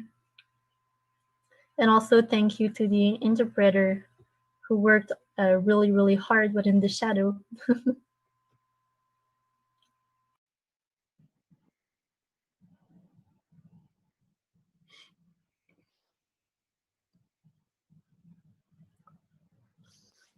So, yes, Carminda, go. No, I was going to do the same thing that you continue inviting all those people who are in the room to please raise your hand and share with us your struggles, your ideas, and I would like to take the opportunity to thank again Ana Poelina for her powerful voice and the voice of a woman that, wow, you're so inspiring. Thank you so much for your words. Is there someone else from the Pacific that would like to take the floor? We would love to hear you, and if you're not from the Pacific, that's okay too. Estamos haciendo un diálogo intercultural en este momento, así que también bienvenidas, bienvenidos a todas las personas que estén aquí, que quieran compartir. Les recordamos que estamos en la marcha virtual del Foro Social Mundial. Vamos a estar aquí durante 24 horas retransmitiendo.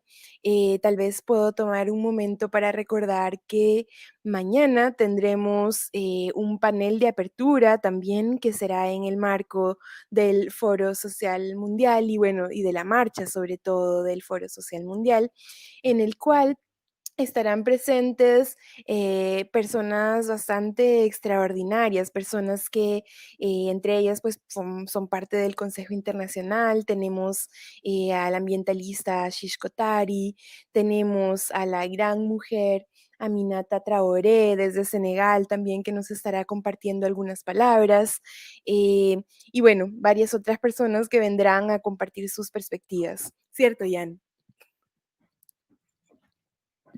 Sí, exactamente.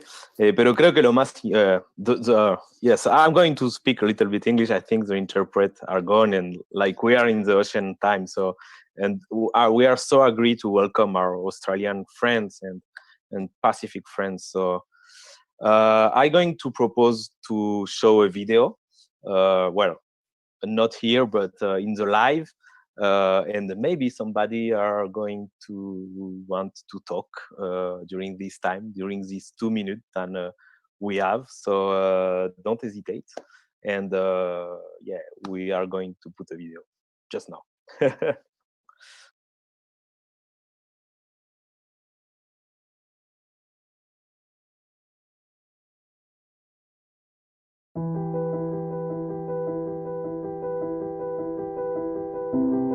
The overarching issue for me is extractive ideology.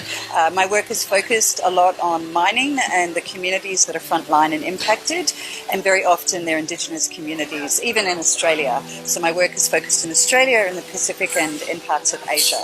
So yeah, just the ideology of constantly extracting from nature and not really taking into account the knowledges, particularly of Indigenous people, of how to use those lands and the knowledges and the systems that they've had in place for, in some cases, for thousands of years.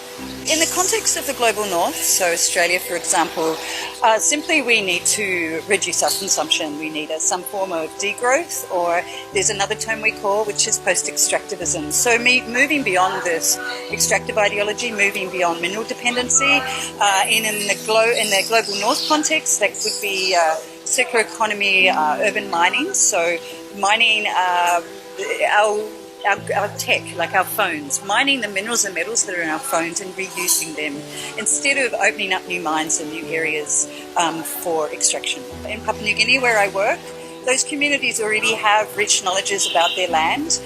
They already had their own economies and their own forms of development that are alternatives to the development paradigm we're in. And I believe that they hold the answer for many things around what real sustainability is. And also adapting to the climatic changes that are happening. But they need the political will, they need the solidarity from the global north to be able to support them back into the knowledge systems they already have in place, instead of this development paradigm which is destroying their lives and livelihoods and in most cases displacing them from their lands.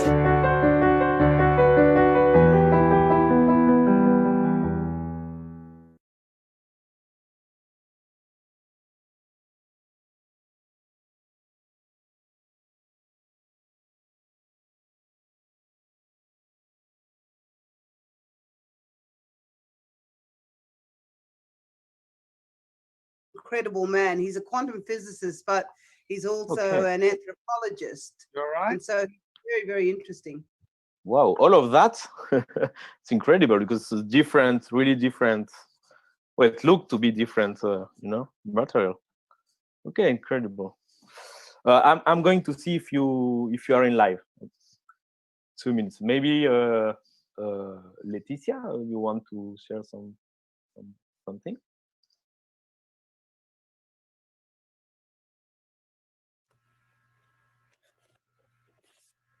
Yes, I'm sorry, I was a bit. Sorry, Jan. No worry. Either Anne, Paulina, if you want to talk, we are in live. Yeah. What I wanted to share was on my website, our website, the Martuwarra Fitzroy River Council.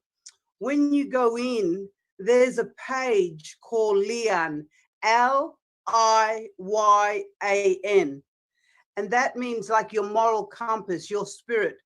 But what happened was a filmmaker sent a message out to Indigenous wisdom keepers around the world, and he recorded 16 wisdom keepers and their message to the world in less than 5 minutes. So what I wanted to do was just to encourage people to have a look on our website and go to the 16 wisdom keepers, because it's very profound messages that people, Indigenous wisdom keepers from all over the world, have come together to give this 5-minute speech. So there's 16 of us, and it's all there and it's all professionally done. So when people have a quiet moment, it is worth them having a look at that website, going to the Liyan page and looking at the 16 wisdom keepers' messages to the world about what we need to do to right-size the planet.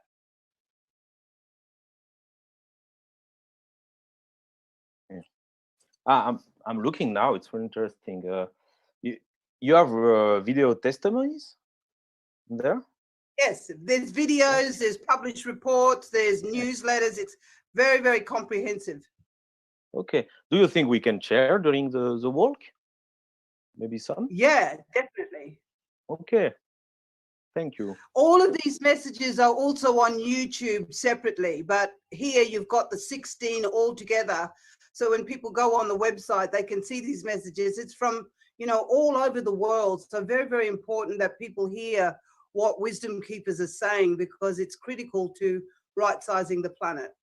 And it's exactly what we're trying to do here, no? To have several voices from everywhere and see how all the problems are connected, no? And because we are fighting big enemies, and we need to be together because. Yeah, but as Mark and Graham are saying, Indigenous people have the answers. We have the solutions to right-size the planet. We have the solutions for the new economy. You know what I mean? So unless the voices of Indigenous people are there, we won't right-size the planet, and the planet will be lonely because we will have brought our own demise. Absolutely. Well, thank you again. Thank you so much. I think Mark has, you have your hand raised. You can go ahead if you want to add something. Yes, thanks. I was just going to ask Anne to respond. There's the state of the Barker River, or the Darling River in Australia, is that industry steals the water basically as it hits the ground, and therefore the lower Darling itself is reduced to a very ill trickle.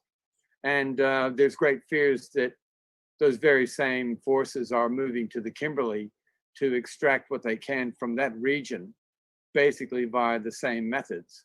And so right now, there are teams of foreign drillers and bulldoze drivers and whatever congregating in the northern portion of Western Australia around the Fitzroy, getting ready to try to do their business.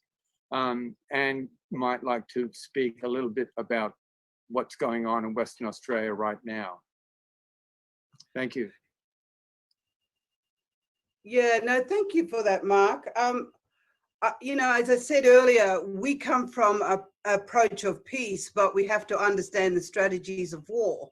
So the strategies of war obviously mean strategic litigation, because what is happening or what is being proposed to happen to us, whether it's extraction of vast amounts of water, whether it's fracking our country to get shale gas, all of these things are invasive, unjust development.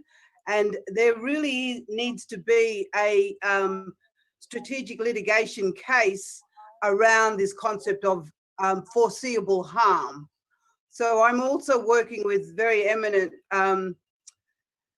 lawyers who are saying that what we need is a climate justice, human rights story, particularly around water. And so, as I said, we were sort of opting out and going, okay, well, we want to try and work in a spirit of goodwill.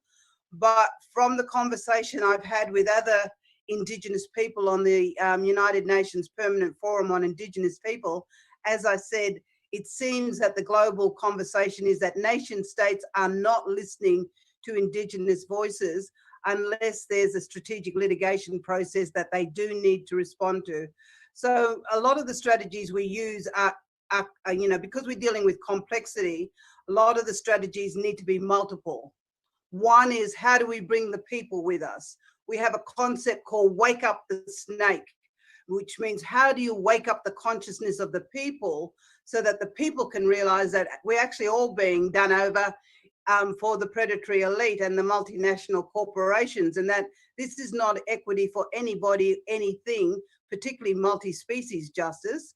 And so we need to be looking at what is the dream, what is the vision for a legal strategic litigation case that can bring all of these components in?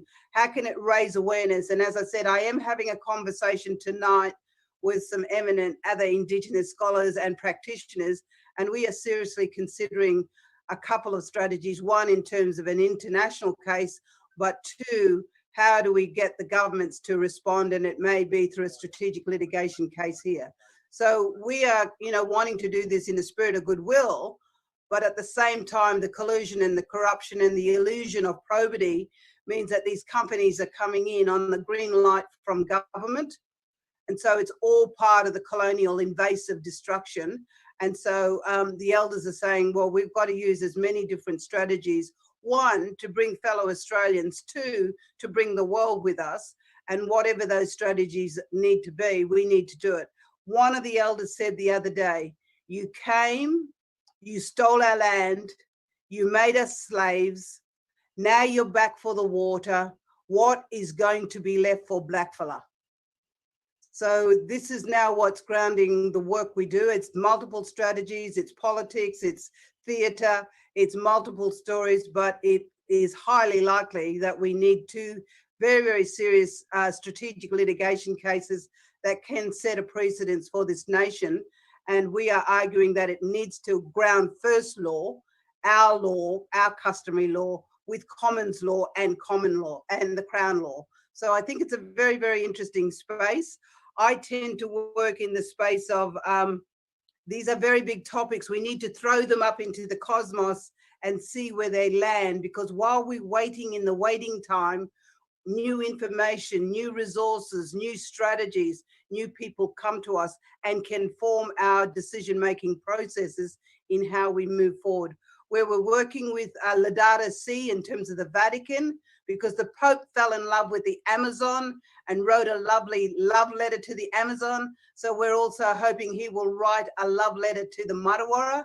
And we want to raise this profile because this is a very, very sacred river. And it has a real opportunity to be a model of transformational change, not just for Australia, but for the world. Thank you, Mark.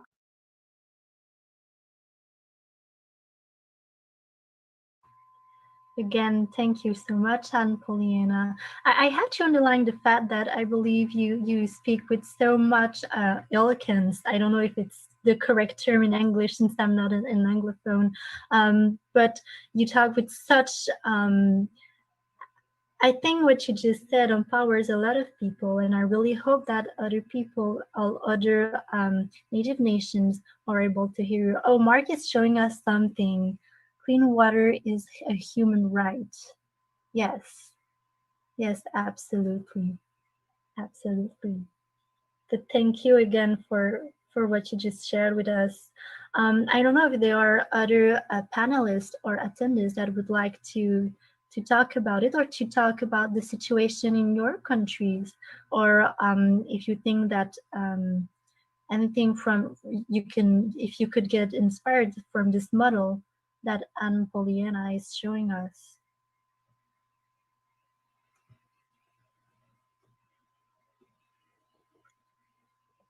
I'm looking in the panelists and the attendees.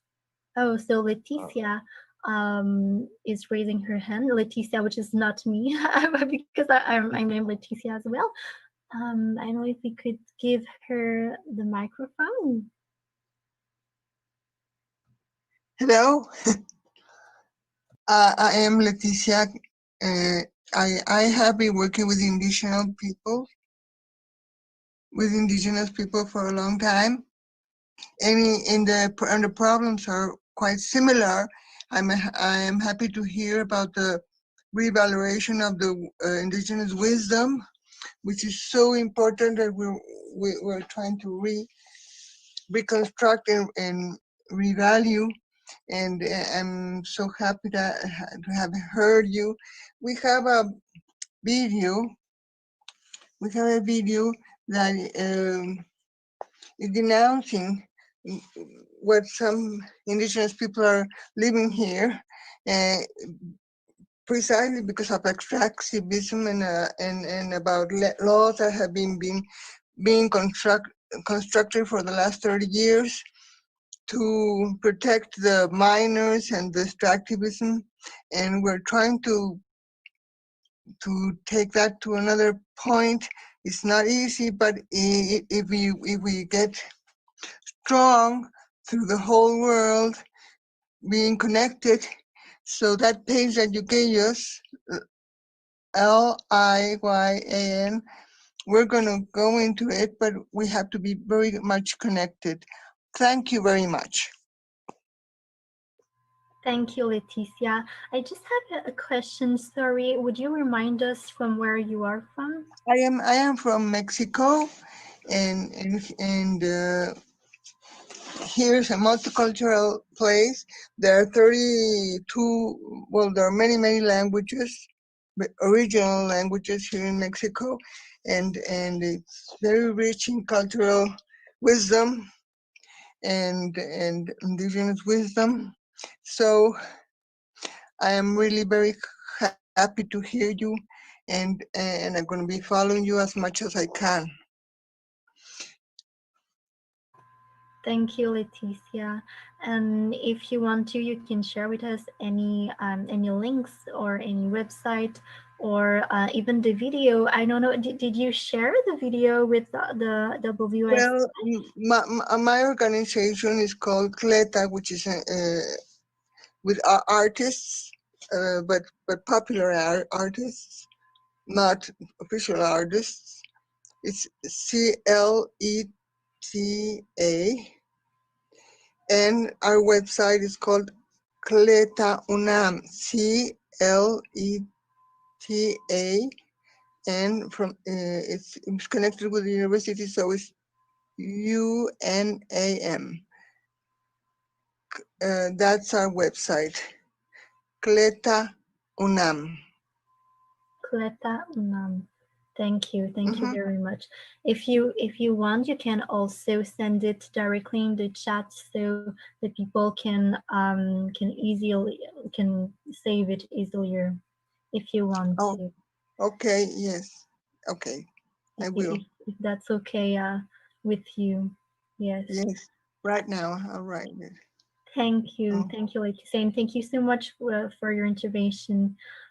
Again, as we said, the issues with indigenous people is these people are facing the same struggle from country to another, but it's our responsibility, all of us, to react to this. And it's a profound responsibility, and I would like also, if it's possible, to hear other people that may not be from indigenous nations that would like to speak about it, that would like to raise the voices for this, as it is a common fight, and not only the native nations fight. So I don't know if anybody else would like to answer. But also I saw that Anne-Pauliana, you reacted a lot. I don't know if you wanted to answer directly to Leticia, but again, it's your choice. I know we made you talk a lot. No, I really don't understand much because I was trying to put in the name, but I don't know, something happened. Yes. So it says our website is not available right now, but I don't know why. Okay. Don't worry. Maybe you can find a way and come back to us when it's ready. It's not a problem. Okay. And of course, we have some friends that are here. So since the beginning, you are not obligated to stay. I know we are really nice people, and but if you want, to take a break and rethink, you are always welcome. It's like until I think we are 20 hours of show. So if you want to come in one of these 20 hours, you are more than welcome. But you can take some rest, and of course I hope we are going to see you again. And it's really nice to share. We are people from Mexico talking with people in Australia, and so it's always something powerful. I'm going to say that like maybe 10-20 times tonight, but okay, thank you very much. Thank you to you, Leticia. So maybe with the technical team is going to take a little break and start to diffuse some videos, because we receive a lot of videos and some from Oceania. So we want to share that too, because some people did the effort to share with us. And of course, we are going to come back a little bit after. But nice to meet you, really. And I hope see you soon, everybody. Yes. Thank you to everyone. Thank you. And thank you to our technical team as well, who worked way too hard since a long time for this. Remember to save the chat, okay? The chat can be saved at the bottom right-hand corner, the little square with 3 dots in it. If you click on that, it'll say save chat, and then you save the chat, and everybody will have their own copy of all that information in the chat room. And I'll close off. Save chat, beautiful.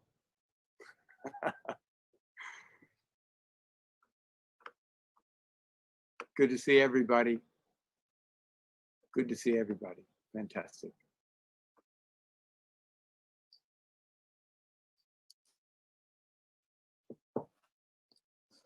Hi, people. Sorry. So live, it's off for now, but it's a video for 20 minutes about Oceania, people from Oceania and everything. So we can rest a little bit. It's something new for me to do that, you know, to stream, speak with people from Mexico, and try to bring together the team of India and. But it's you give us energy. Yes, it's Come too much work.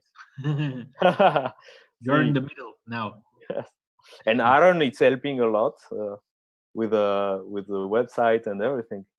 Thank you very much. And Leticia, of course, thank you so much to Leticia. You're perfect. You team of Canada are always caring with people, and so really thank you. Thank you. If it can explain what happens. So now the parade or the program goes further around the planet and goes through Asia. Is that right? Exactly. We have like a video break of 40 minutes, 44 and 0 minutes. Sorry. And after, we are going to come back a little bit. And after, a team from India is going to manage the live stream for 3-4 hours. After, European and Colombian team are going to be back. We are going to help. And after, we have a Morocco team during 6 hours. And after, we come back to the Mexican team. So yes, you can follow the live in the website. You can see after. You can follow us in the social network, of course. We are trying to use alternative. Maybe Aaron can speak a little bit about that, but we are trying to don't use so much Facebook and Twitter. Of course, we are using it because now it's so powerful and it's everywhere. But we are trying now, the live, for example, it's not YouTube. It's, well, now it's here is YouTube, but in the website, it's PeerTube. And it's like a free system and it's not corporate system.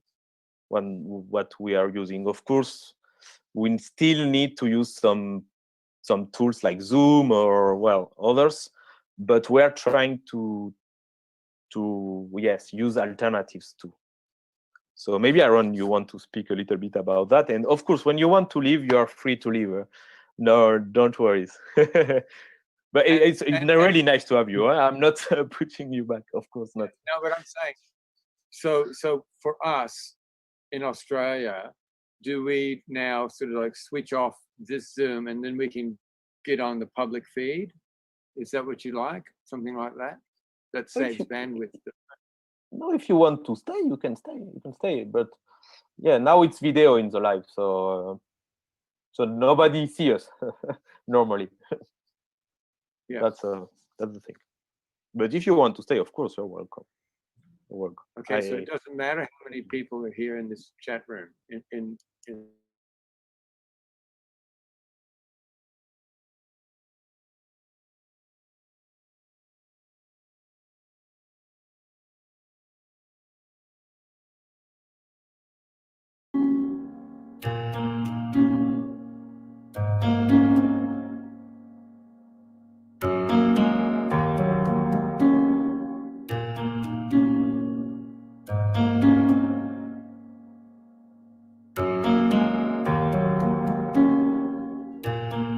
Mi wande work lo site lo environment conservation from no mo blo receive mo la resources plumi blo ba all pikini blumi lo future ba oli save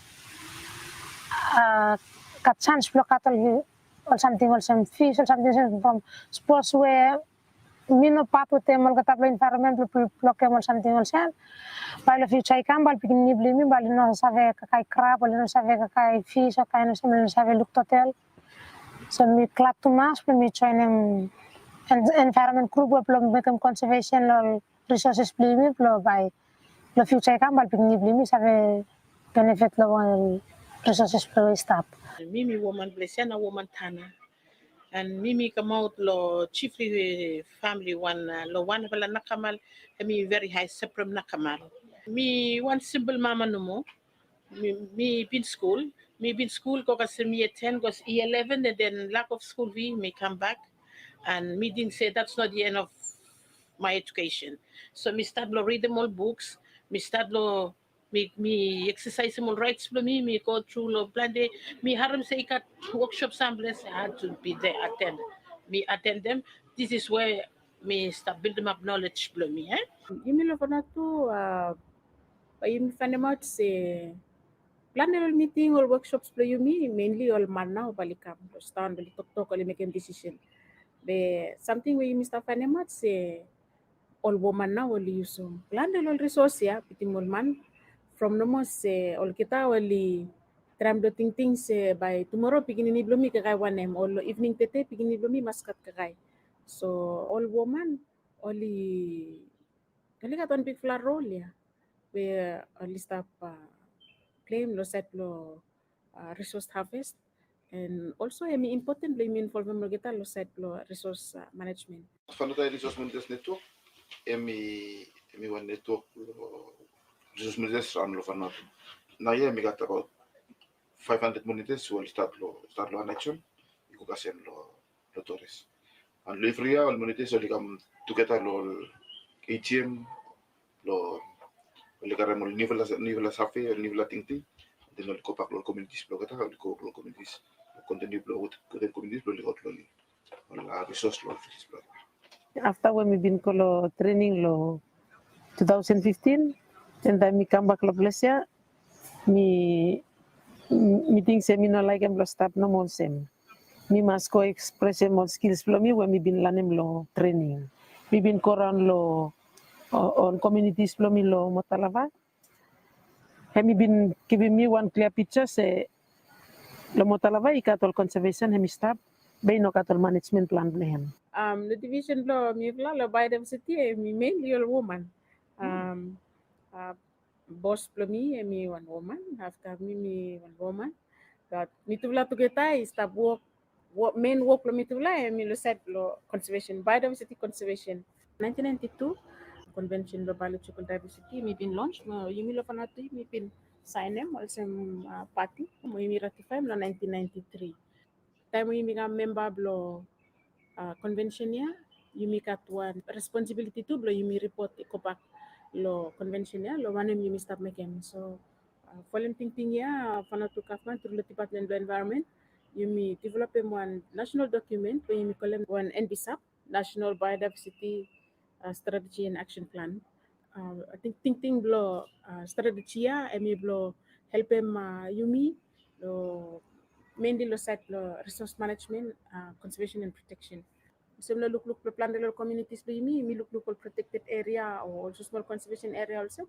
all bank lo resource from suppose we hemi full up you cut on protected area lo sol water maybe fish mi can plande or shell li can plande of a spill blame mi kolol na ravla areas only benefit lo spill over lo one protected area so mi semak lo land mo mi semak to lo sol water conservation I mean important lo every community will should cut one conservation area from today life I mean extensive population dikamantap all resources blue yumi I mean stop semak no more yumi stop harvest them over harvest so you need lo yumi conserve them some areas or community lo making say a future generation or lisave look mo lisave tatu wane mo yumi pin stop ka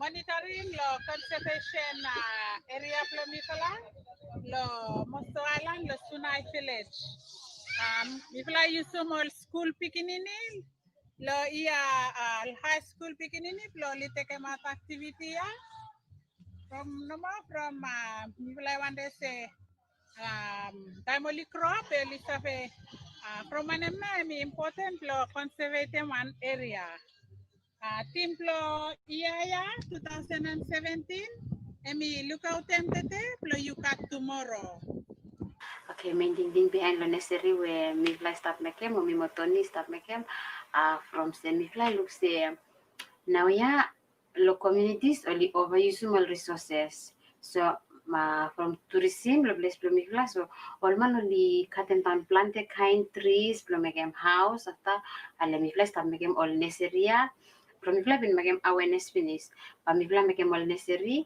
after by mifla sa left them up to ting lo all naraflaman lo community lo bayal kita li oli sabe ka ting tu se mifla tu i sabe megem se mifla tu wante megem sen pe ol neseri so mitu fly sta megem no ya pa ino plo mitu fala pa mitu fly seren bel communities example churches youths or association bel mal community chiefs pa mi fly seren bel communities blo ol kita li blanem blami sem blam tram megem neseri mi benefit me freman. Sometimes we face some challenge.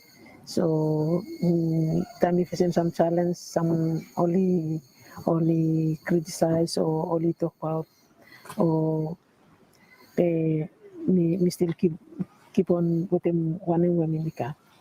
So me taking moments and say all challenges and by me building up capacity below me with them skills below me.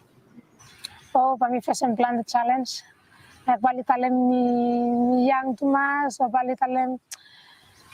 You want a kind woman, you come stand up, you start talk long vla again, yes. If we make a guy me with a man blue from man blue me one for a month. Make a guy be sing out in president law council of chief Freeman. Oh, I'm blessed people. Me tell you after no me guy. Me said the day you me debate what is custom. I mean, me tell them say custom me change, so he me not change. And say custom never change. We say no, silly. Me tell them. You know, Sakam and custom. I mean, time we talk about custom, you stop talking about past. Some fella something where he need you protect them. Some him need you like go. Me tell them say, okay, chief. From when you start wearing trousers with them shit more trousers and me blow. Tres trousers say you start wearing cotton, yeah, or thread where you start with the blow you me too custom blow me do a blow white man. And so you say no, you look custom say no. Me change. Suppose you need to protect them language, play me too. That is one for something where you need to problem, you need to protect. That's our custom. And in our society, some society, no more, you need to change them something. When them not gender, so if everyone want them, white man, gender.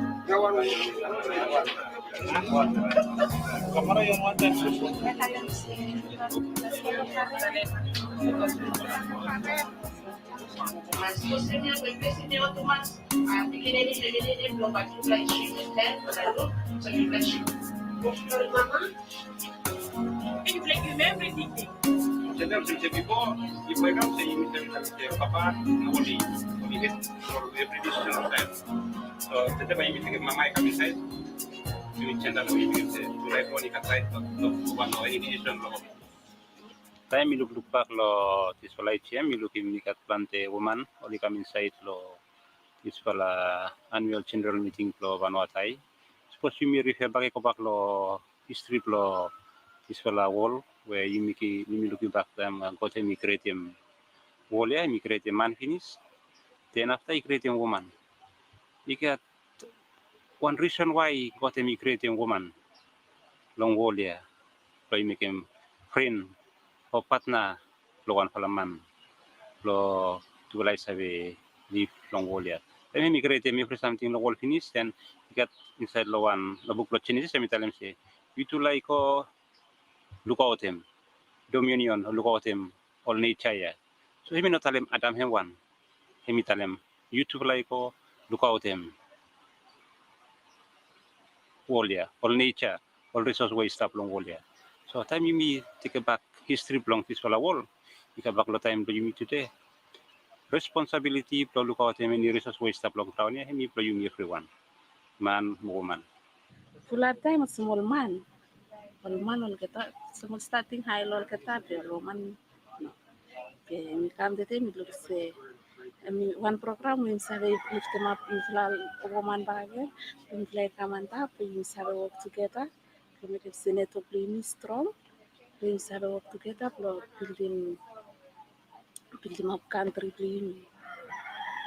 So now you involve orgoman inside lo come inside lo program lo monitoring from planet time suppose you man limit talk by plante sambil normal ol na sabe respectem yumi ol na sabe harem kutumi be time ol goman oli come inside from plante time ol goman oli tok plante man oli sabe listen ol keta oli sabe respect ol minim se oli sabe respectem ol keta lo wanem wadim bekem lo conservation.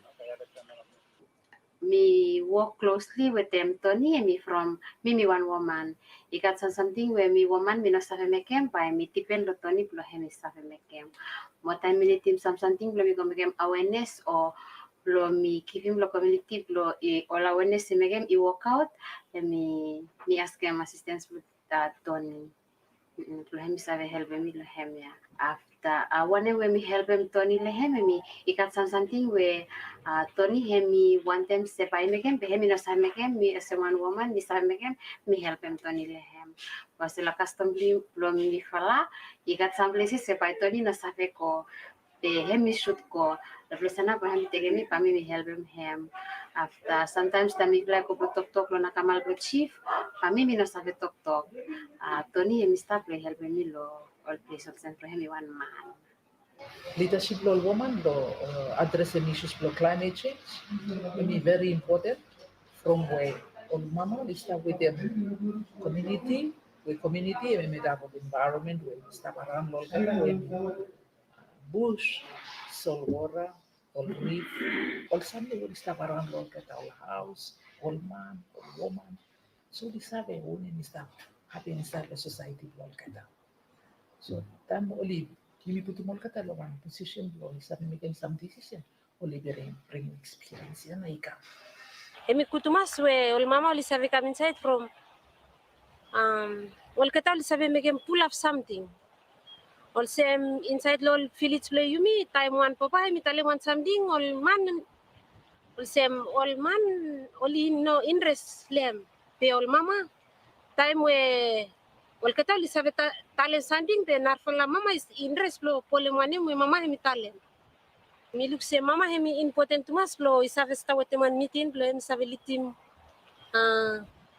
sem litim community sem lo village lo ol kata time we mi got full up mi work with one big fella group lo mama na by hemi save strengthen network lo woman.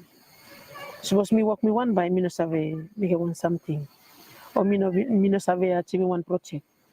Okay, first time me work lo with the all women lo community lo mo. Pe now ya as me start for more planted lo workshops or training. I making se me start for out more with them all narafala women mo. Me look se any quote from some women out there only not have one MM start on around the time we family you must start go out you make some new information some more information we in flow all narafala women will start back only must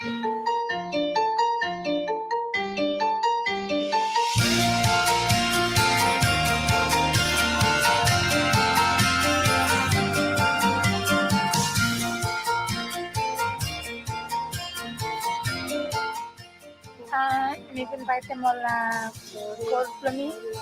Whenever by me make them by me come back. Want them be 7 12 15 me small push where me copa plan push from me whenever Milane by me start and first long time from me. Setting up some committees the female no more. Look out them help me, look out them more environment lo yumi, more success lo yumi, lo push mo sa water.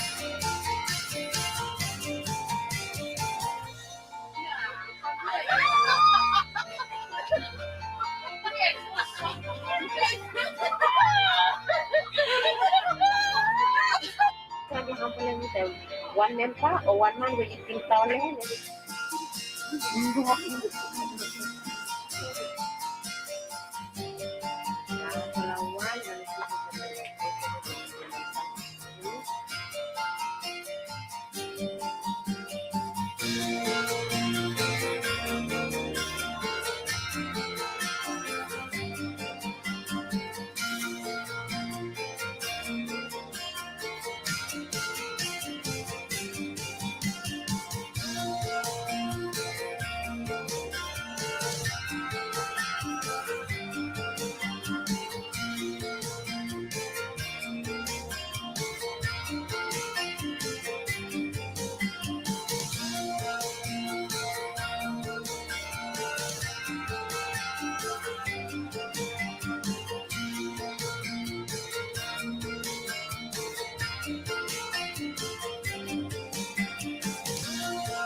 All government long wall all establish all indicator long statistic long look road long developing country.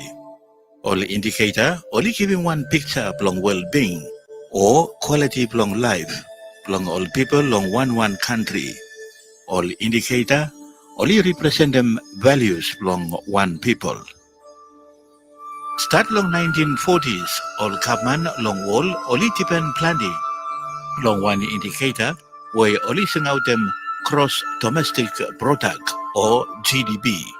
Long scale and quality long life, long all people, more item development.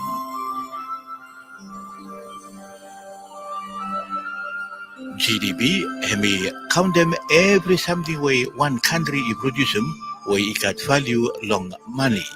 Money.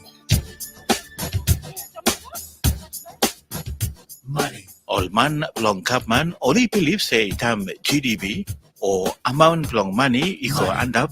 Hemi meaning say all people long country only more could be than before. Money, hemi one resource where Isabi provide them full of something long yumi. Good for la kakai, good for la place long sleep, good for la education, more any something way you want them. Time we resource here, hemi come planning. It means say life is to come good him before. Money. All research country long wall hemi all get a country way only got big for la GDP. Long Vanuatu, you missed up rank number 141 long wall long side long income or GDP long all man. From one GDP blow yumi hemi low tumas. Population hemi small, make him say labor force too hemi small.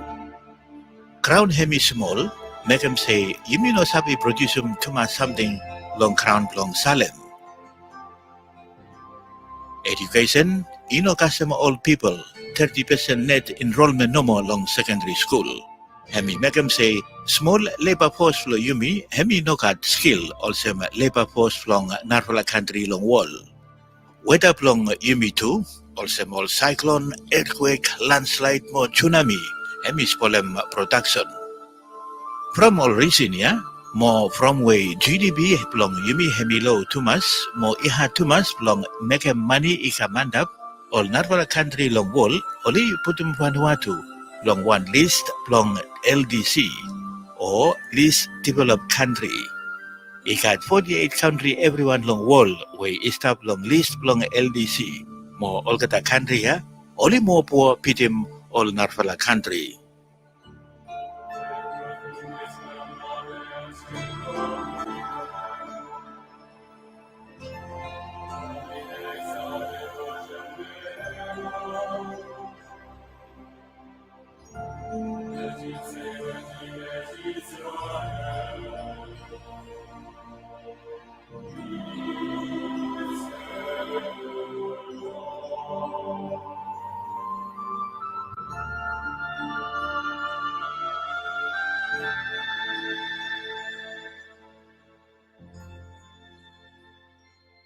Suppose you may look no more long GDP, Vanuatu hemi one poor country. It means say quality long life long Vanuatu, imas no good to mas.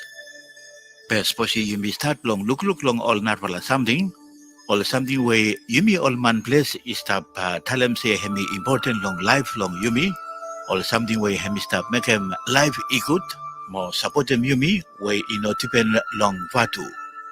Suppose you may start long look long all narvala indicator where it time long skelem custom economy plo yumi more every something way hemi keep him way hemi free no more stop inside long GDP picked up long well-being by hemi chance.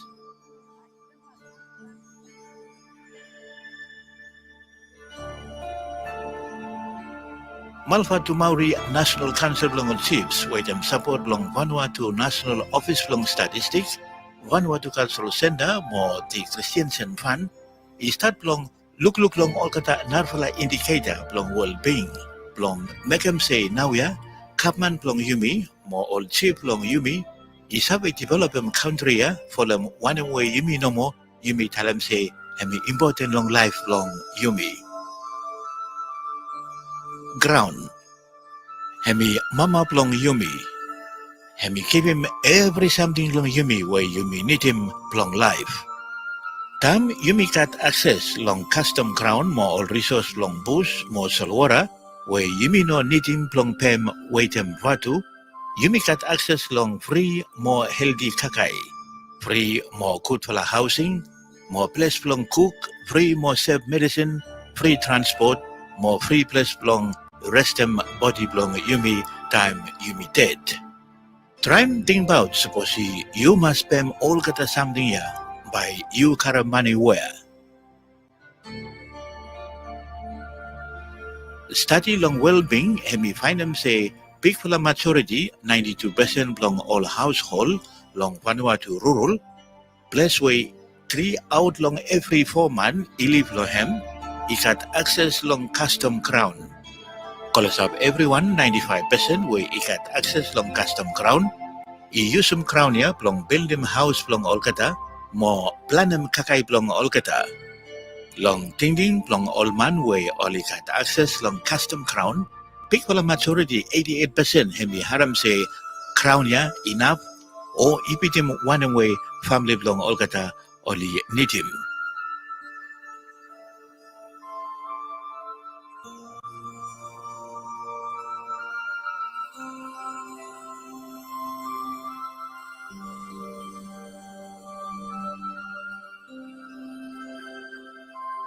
Big for the majority, 93% belong all household long Vanuatu. It got access long all resource belong bush. Firewood belong roots, more cook. All fruit, more nut belong kakai. All material belong house, all some bamboo, natangkura, wild cane, leaf coconuts, more post and medicine. More 80% belong all household. It got access long all resource belong salwara. All some fresh fish, sell more crab. Hemi true. Crown, hemi provide them yumi with them full of something. Suppose yumi no more, yumi got access lo hem. All kata way got access lo custom crown, study hemi find them out say, only more glad long life long all kata, more happy. Biti mo all kata way ino got access long custom crown. One by it happens, suppose yumi lose some access ya. Cash economy hemi sabi support them 75% long population long rural wait them all kata something ya. Custom more culture.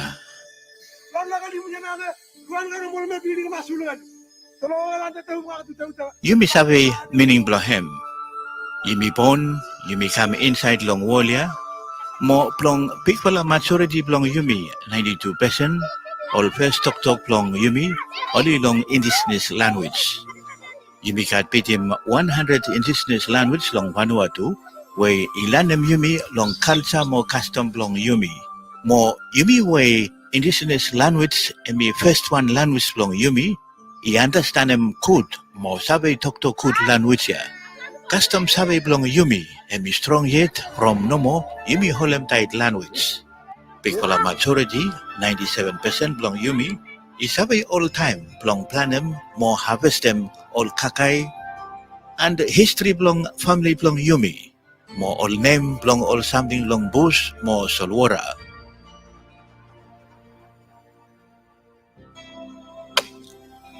All skill belong life, where I make them say, yumi sabi enjoy him something free no more, hemi strong yet.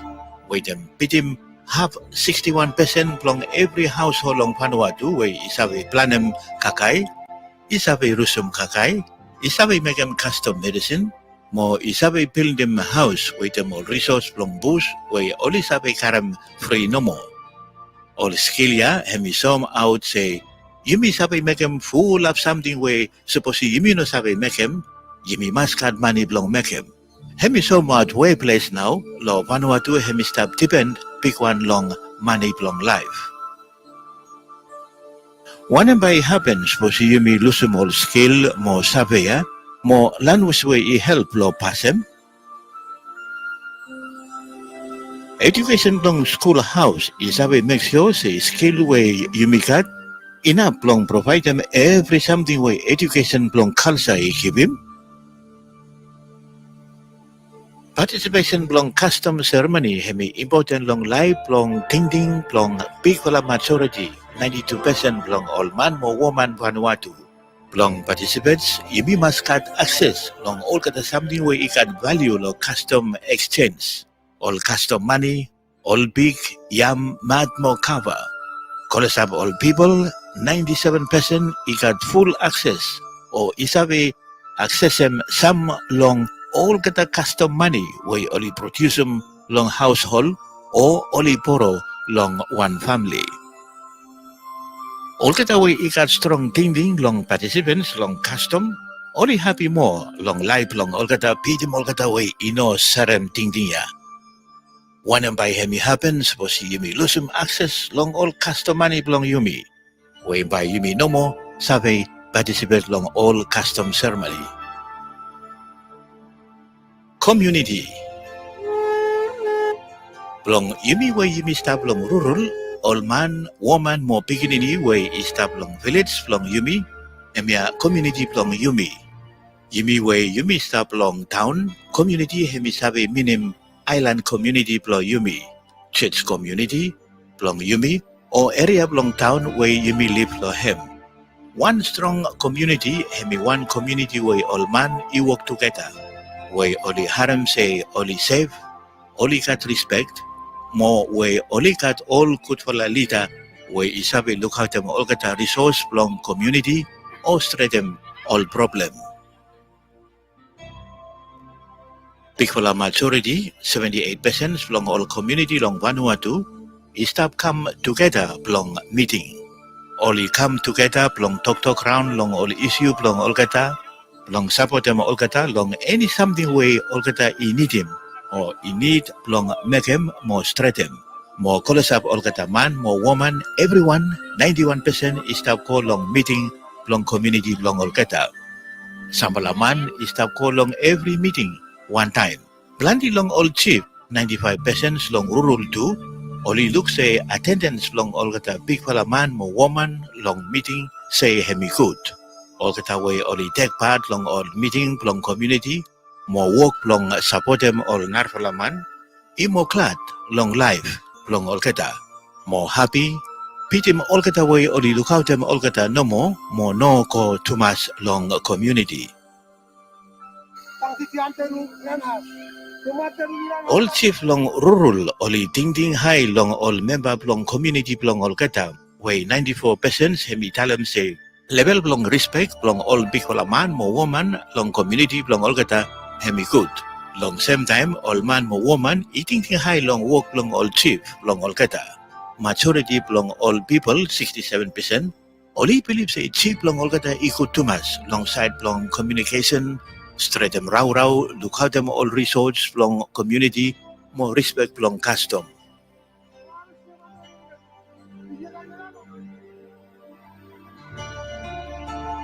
Support from community, finish long nakamal. Pikola majority, 83% from all man, more woman, only been help them one narthala man or woman from community, from all kata ifri no more, where only no receive money. Only help long work him current, long build him or fix him up a house, long look out him animal, long make him work with chief talem, more long look out him beginning long narvala man. Kind fashion ya, hemi so mouth say cooperation inside long community, hemi good to us. You may stop help him, you may everyone, look at one good for a life, look at enough kakai, good for a house, more healthy family. Wanam by hemi happen, suppose he fasten ya long help him all narvalaman, long community, hemi ko lose.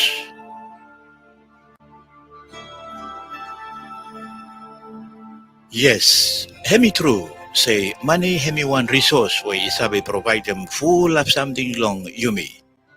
Be bikola majority long yumi long Vanuatu, one long all poor country long wall, inokat enough money long build them permanent house, more pem every kakai, more meat, long market, more store, more pem truck, more pension blong hem, more pem bill blong light, bill blong water, refill blong mobile, medicine long pharmacy, clothes, school fee, more all book blong school, more every narvala something. Yumi way yumi kat access long crown, more all resource long bush, more solwara. Yumi way yumi kat all custom skill long make them use long all resource ya, way yumi sabi continue long participate long custom more culture long yumi. More yumi way yumi stop long all kata community, way all man more woman you work together long support them all member. Yumi more clad long lifelong yumi.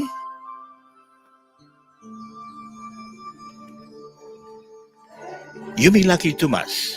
Full of man long narfula boa country way is that way them yumi long list long LDC, only saba plande, only hungry, more only stop sick, only sleep long rabbit's house, more only depend long narfula man, more long money, long give him every something long all keta.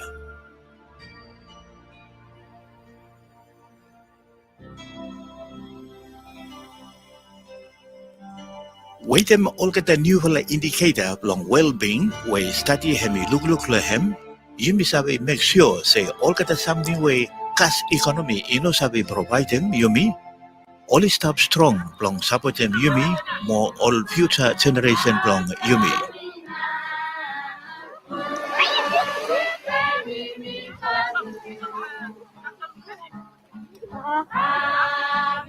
Long sabi mo long all kata indicator long well-being long Vanuatu. Please look out them full report long website or long library long Vanuatu National Statistic Office.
from France. De la France, oh mon Dieu! De France. Alors, la lumière que je vois, c'est une lumière, c'est une lampe, alors c'est pas la lumière du jour. Ah, non, non, non, le jour est très loin. Ah oui, en ce moment, il est quelle heure de votre côté? Il est 2 heures du matin? 4h30. 4h. 3h30.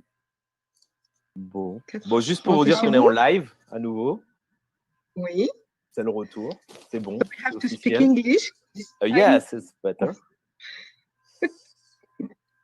I don't see so much new people, but maybe we can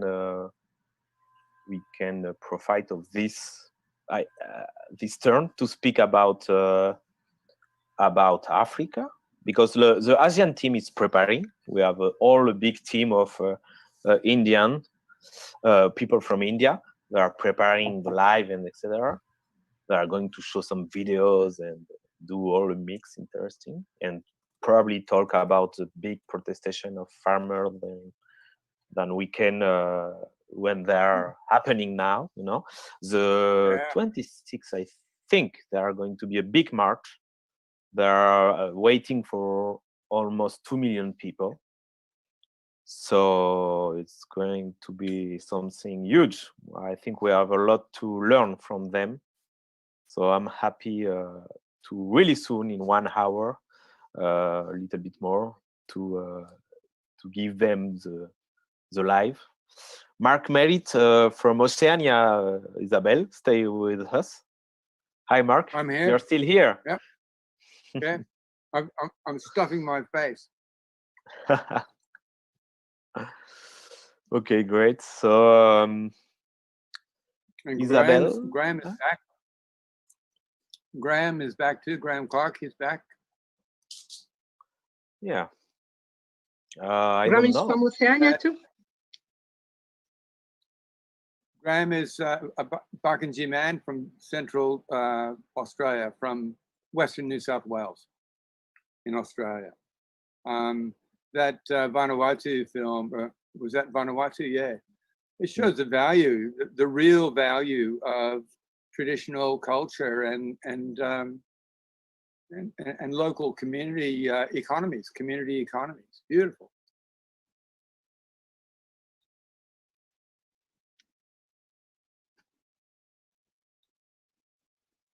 Yes, and we can see that the problem of the climate will be very important in the part of this world, in this part of the world. The first, yeah. And we'll see in Africa the same problem. They begin to see very things changing on the climate. You know, it strikes me that my girlfriend and I talk about this a lot, and we're surprised that governments do not encourage people to turn the lights off. You know, they don't say, you know, save on power. They just say, we want to give you cheap power. And it just, you know, we collectively have to live more sustainable lives right across the board, whether you're in the city or in the bush or on an island. You know, even on an island, you know, we have to stop wasteful, unsustainable practice. And that's what everybody on this planet, everybody has to buy into that argument, I think. Yes, and everybody is talking about for the ocean. Everybody is talking about the garbage, but the real problem is the construction. When we made a lot of objects of machines and the extraction of natural resources, and all that is the real problem. But everybody is talking about garbage and how to treat garbage in the world. But what we have to do is to stop producing, stop making a lot of machine. And I've seen with all our smartphone and computer and all that, when we have to extract all that natural resources in countries very far with forests, with nice forests, and we have to extract it, even though we have millions of computers and smartphones to recycle and take all natural resources in them, we prefer, because it's less expensive, it's very cheap, more cheap to extract than to recycle. And recycle used to energy, but it's better than extract again. And for the Oceania, the problem of the extraction is that it's cheap in Africa or in America Latina, it's cheap. So they can extract in America Latina, extract in Africa, and go with container boat in other country and boat again to another country to produce another part of the machine and produce machine to extract, because the trucks they produce to extract the natural resource are trucks. They have 10 meters and they are enormous, this machine to produce. And when we use all that things, we don't think about all that. All we need to produce that, and that production is touching, how do you call that in English, le corail? I don't know the word. Le corail dans l'océan qui permet la reproduction des poissons. The reef, no? Reef. And impact in the reef. When you produce in China, and the reef of Australia is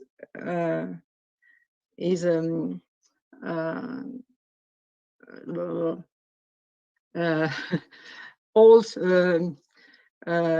and pieces and not reproduce in that reef because of that. So it's a world tragedy. Persons avoid to think about that each time we use all the objects, all the things we use all day long. So Laetitia, you've seen I'm not a presentatory. And my English is a real challenge. You're doing really great, Isabel. You're doing really great. And you speak so many languages, so.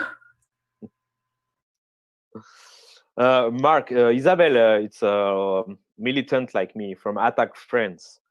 And we fight for social justice, economic justice, and of course, like for climate, the climate fight. And we are almost everywhere, I think, Isabel. In all the fights when you can be. We are an association, a correct one, and we have a lot of militants working together for produce moments like this one and a chance like this one. Mark and Isabel, if it's okay with you, Laetitia want to share a moment with us. Laetitia, you say if you are ready, and maybe you can explain a little bit before. And yes, Mark, it's okay for you, Isabel. Oh, fine. Okay. I'm just going to finish my sandwich. Great. Enjoy your sandwich, Mark. And to the others, welcome. Welcome to everybody. Laetitia, sorry. Go ahead. No problem. Well, welcome to everyone, and only if you are willing to. So where to start? A little context. So my parents are refugees from the Vietnam War, which happened in 1975. They were 13 and 16 when they were able to escape the communist regime here. But my grandfather was imprisoned in re-educational camp, which are basically concentration camps. I'm sorry with my English. My English is not my first language neither. So I'm initially a French speaker. So please be patient with me with that. But yes, so when my grandfather was able to escape, he decided to read his memories of war, which he typed it to the hand typing. How do we call already the la machine à écrire? How do we say it in English? Good question. The writing machine. Typewriter. Yeah, well, as you can see, it's all hand. I don't know if you can see here. It's all handwritten, and we weren't able yet to make copies of this, but we're now doing a really big work of typing it again in our computers, so we can have copies of this later. And if you want to, I can read one or two pages of these memories if you want to.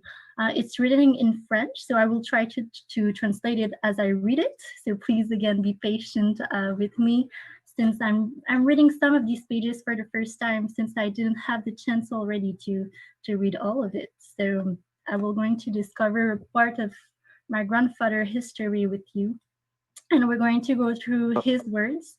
And I'm going to propose you something, Laetitia. Maybe you agree. I think it's important to read it in French. And maybe I can go to the translation and try to translate at the same time. What do you think? I'm going to put me like an interpreter. And yes, try to directly traduce in English. And for people who want to listen in English, probably wait for 2-3 minutes that you're going to find me in the interpretation part. But I think it's really important to speak that and to read that in the language of your grandfather. Okay. Let me. Thank you very much, Jan. No, you're welcome, of course. You'll make me a sign so I can start. And I really hope it's okay with everyone. I will just read 1 or 2 pages if you all agree with that.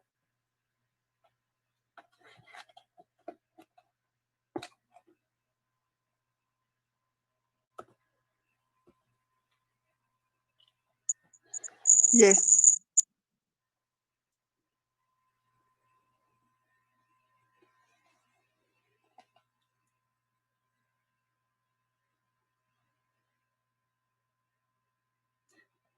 Parfait. Alors, page 262 du tome 2. Je me plonge parfois dans les tristes pensées en pensant à mon pavillon à Saigon, si moderne, si confortable, si bien meublé et si équipé, dans un quartier calme et verdoyant. Je pense aussi à cette grande et belle ville de Saigon, ancienne capitale de l'ancienne République du Sud-Vietnam, devenue maintenant une ville provinciale nord-vietnamienne, avec son nouveau nom de Ho Chi Minh-ville. Une profonde nostalgie et un immense regret s'emparent ainsi de mon âme. Souvent, je me pose la question, comment ma femme et mes enfants pourront-ils trouver un moyen de prendre contact avec moi un jour? Dans cet exil de Khartoum, trop isolé du reste du monde, trop éloigné de Saigon, sans aucune voie de communication, et peut-être aussi encore tenu secret devant l'opinion publique, ma famille, comme celle des autres camarades, auront des difficultés d'abord pour découvrir notre lieu de détention et ensuite pour venir nous voir. Un de ces jours, de fin de septembre, au cours d'un de ces mélancoliques repas sans goût, l'éducateur du C descend en hâte au réfectoire et m'ordonne de finir vite de manger pour venir me présenter au bureau du cadre politique. Consterné et surpris, un peu inquiet aussi, je n'arrive plus à avaler mes bouchées de riz, même en l'arrosant largement de bouillon de litre d'eau. Mes camarades de table, et ceux des tables voisines me regardent avec des yeux étonnés et craintifs. Un interrogatoire à subir, une mesure de sanction à recevoir, à cause d'une gaffe quelconque commise par inadvertance. Je me lève de la table en silence, en entendant dire derrière moi « Faites gaffe, grand frère ». Je me dirige sans me presser vers le quartier de l'état-major par le chemin principal bordé de haies de bambou appelé le boulevard Songeois par les camarades. Dans l'une de ces paillettes en bois d'apparence coquette, le cadre politique me reçoit tout souriant. Il m'annonce que grâce à une autorisation spéciale d'en haut, ma famille a pu venir me voir. Bien sûr, en ne mettant pas de prononcer des formules de propagande toutes faites. Clémence, générosité du peuple et du parti Solidarité entre patriotes. Obligation internationale du pays dans la réalisation de la révolution mondiale. Enfin, il me dit de prendre le départ sans tarder pour gagner du temps, car le centre d'accueil qui se trouve à 6 km du camp, je ne disposerai que 2 heures pour les voir. Avant de me laisser prendre congé, il insiste sur ce point. N'oubliez pas ceci, hein? Pas de larmes ni de lamentations, pas de plaintes. Toujours dire du bien de la révolution. Confirmez votre foi dans la justice révolutionnaire. Affirmez que vous êtes bien traités ici, que votre rééducation est en bonne voie et que votre libération ne sera pas trop loin. Comédie et mensonge, c'est la ligne de conduite de chacun de ce régime policier et répressif. Pour le moment trop heureux, trop pressé pour aller voir ma famille, je ne veux me tracasser la tête avec cette moralité révolutionnaire. Ô bonheur, ô immense joie, que désire-je de plus? Revoir ma femme et mes enfants après 15 mois d'absence du foyer. C'est le plus grand plaisir pour moi en ce moment. En plus, cette visite autorisée me redonne l'espoir. Quand on nous permet de revoir la famille, sûrement on n'aura pas l'intention de nous garder à perpétuité dans ces bagnes. Un jour ou l'autre, on doit songer à nous rendre la liberté. Donc voilà, c'était deux petites pages. It was only two pages. And I hope you appreciated this little extract. And as I said, we are now in the work of retyping it. As I said, it's all typed at the hand machine. So it's the single copy. And one day we will hope to make it public. Thank you very much. And I'm so sorry, Laetitia, because it was impossible to me to traduce the beauty of some words and of the poesy, really. But the emotion was there when we listened to you. I can say hello to Freddy. Hello, Freddy from Congo. Do you speak French or English? ¿Français ou anglais? Español. Español también, las tres. Solo español. ¿Solo español? Bueno. Y portugués. Ah, y portugués también. Bueno, quizás, Freddy, ¿querés decirnos unas cosas, compartir tus luchas? Y bueno, y decir, no sé, cómo llegaste aquí y qué querés compartir con nosotros. ¿Cómo es la situación de donde estás? Todo lo demás. Bueno, buenas noches acá. No sé dónde están ustedes. Mi nombre es Freddy Congo, soy de Ecuador y actualmente resido en México y participaba en México en el colectivo facilitador del Foro Social. Entonces ese fue mi acercamiento. Vengo del movimiento campesino, indígena y afro, de la militancia de la vía campesina en Latinoamérica. Y es mi acercamiento y pues actualmente acompañando procesos de formación, de capacitación, de educación dirigida a comunidades campesinas en el centro de México, con un proyecto educativo que es la Universidad Campesina del Sur, y articulando pues el movimiento campesino mexicano con el movimiento campesino latinoamericano para impulsar las acciones, las luchas de resistencia, de recuperación de prácticas ancestrales de producción, orientadas también a esto que ahora se llama economía solidaria, que en nuestro caso muy local busca acercar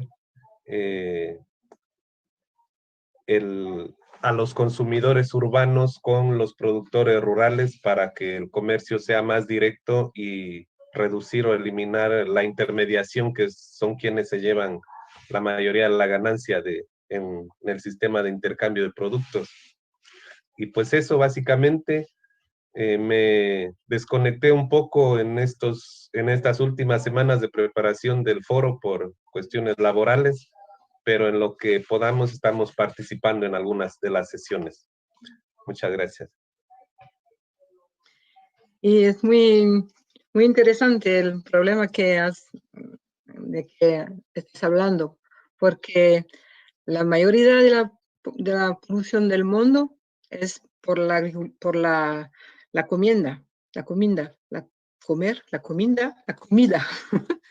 y esto también lo olvidamos, que cada vez que comemos, actuamos sobre personas en el mundo. Y que cuando comemos vegetales que vienen de otra parte del mundo, hacemos mucha polución en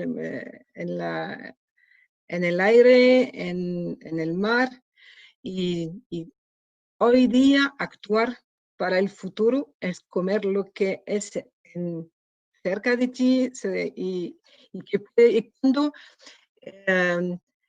la gente olvida que cuando tú puedes ver las personas que dan la comida y que te hacen la comida, no es la misma cosa que comer cosas que tú puedes gastar porque no has visto quién está haciéndola. Me parece que es muy importante su acción por eso. Y luego la gente piensa que la comida se produce en los supermercados, ¿no? Es esto. Es esto. Y olvidan que hay comida que puede hacer 3 veces el turno acerca del mundo, que viaja en todo el mundo solo para hacer el empaquete final o para crear todos estos perfumes que pueden dentro de la comida y que se hacen en países en Asia o en Australia, y que hay que hacer venirlo en Europa para fabricar otra cosa que va a viajar hasta América del Sur para que las personas la coman. Entonces, todo esto es muy importante, hacer información todo el tiempo sobre lo que tiene la comida fabricada, no la comida que se hace cerca de su casa. Y hace mucho tiempo que estás luchando para todo esto, para los campesinos, Freddy. Toda mi vida, porque vengo del campo. Ah, claro. Sí. No había oído esto. Sí. Muy bien. Bueno, muchas gracias, Freddy, de venir. Estamos en un momento un poco de hueco, pero estamos difundiendo unos videos, pensamos difundir unos videos más. Pero quizás Aaron o Freddy, si quieren hablar un poco más, quieren contarnos un poco más, están bienvenidos. Y bueno, y si no, quizás vemos con el equipo técnico para ver, porque ahora estamos en live, estamos siendo difundidos en el mundo entero. Entonces, Rosy está de nuevo acá. Mira, Rosy. Hola, Rosy. Está conectado de nuevo. Estamos acá acompañados de Freddy de Ecuador. Muy bien. Aquí saludándolos. Hola, Rosy. Aquí que nos tomamos un respirito y saludamos. Eso lo mencioné yo en la conferencia de prensa, precisamente esto que señala Freddy, de que pues quienes nos sostienen son los campesinos y las campesinas que trabajan la tierra todos los días y que no han podido quedarse en casa, ¿no?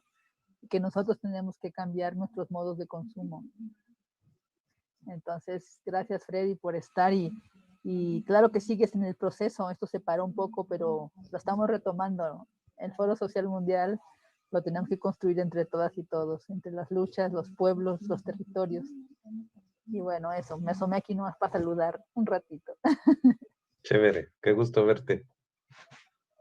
Igualmente.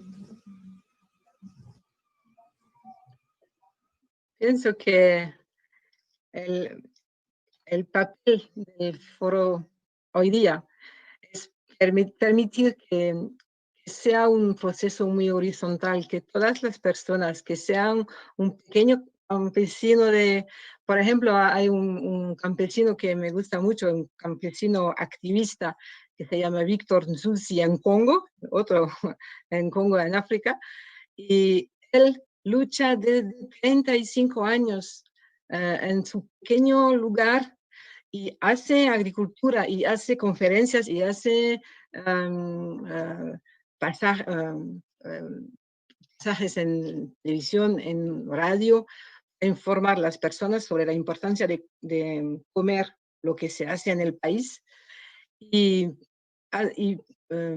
viajar en su país, que es casi como la mitad de la Europa, casi la Europa, es muy difícil, pero hace todo esto. Y no, la gente ve que un campesino hace agricultura y hace información y explica todo el sistema mundial para de la agricultura y de todo el resto, el sistema mundial y cómo el sistema mundial cambia la vida de las personas en pequeños lugares.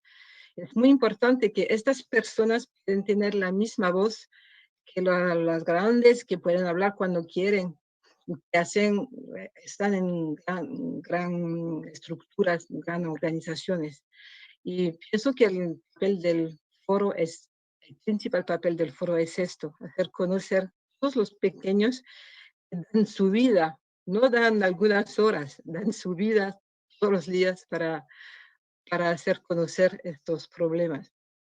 Y la gente hoy día que vive en las ciudades no imaginan lo que es estar cada día en el trabajo de su campo, pero hemos visto, y durante estos momentos de COVID que estábamos en casa, hemos visto muchas personas intentar hacer el jardín, producir un pequeño sus vegetales, y muchos han visto que les gusta mucho hacer esto. Esto da una impresión de conectarse con la naturaleza, y dicen, me da energía, me da ganas de vivir, y todo esto muchas personas le han descubierto durante estos meses cerrados los que tenían un jardín, que no estaba la mayoría en nuestras demasiado grandes ciudades. ¿Y tú dónde vives? ¿En qué lugar de Ecuador? Bueno, yo soy del norte de Ecuador, de una provincia fronteriza con Colombia, agrícola en su mayoría, y ahora estoy en México, en el estado de Morelos, al sur de la Ciudad de México. Y a raíz de lo que mencionas, Isabel. ¿Qué producen en tu región? En Ecuador, ¿qué producen en la región de donde viene? Papa, tomate, caña de azúcar, muchas verduras, frijol, frutas. Ok, quería decir otra. Quería comentar a raíz de lo que señalas, esto último con el tema de la pandemia y la gente abocada a hacer producción de azotea o de jardín, que está bien porque nos reconecta a la humanidad con la tierra, que es de donde venimos. pero a raíz de pues, la experiencia de trabajo y lo que estamos intentando hacer aquí en pequeño, consideramos que hay que avanzar un poco más allá. La producción de alimento no tiene que ser solo un hobby, no tiene que ser solo un pasatiempo que te hace sentir bien. La producción de comida es esencial para la supervivencia de la raza humana, porque puedes estar sin ropa varios días o todos los días, pero no puedes dejar de comer por más, no sé, 2 o 3 días. Y hay un tema que nosotros es un poco lo que debatimos y promovemos procesos de formación para alcanzar a entender estas dimensiones, es que los modelos de producción en disputa, por un lado el modelo capitalista de acumulación, promueve la explotación de la naturaleza para producir comida y todo el tema involucrado ahí con el comercio, sin importar la depredación del ambiente, la esclavización de mano de obra y otros elementos. Este es un modelo, y el otro modelo histórico ancestral de producción, obvio. Este otro grupo dice que la agricultura campesina tradicional pues es retrógrada, que se resiste a la evolución, a la modernidad, etcétera, etcétera, pero resulta que esa modernidad, esa evolución es la que está generando calentamiento global, gases de efecto invernadero, que ha implicado, bueno, según la agricultura es una de las grandes emisores de gases de efecto invernadero, pero no se dice que la agricultura comercial, la agricultura, el agronegocio, pues, a diferencia de la agricultura campesina, que con sus prácticas de resiliencia, de adaptación al cambio climático, más bien está generando enfriamiento en el planeta.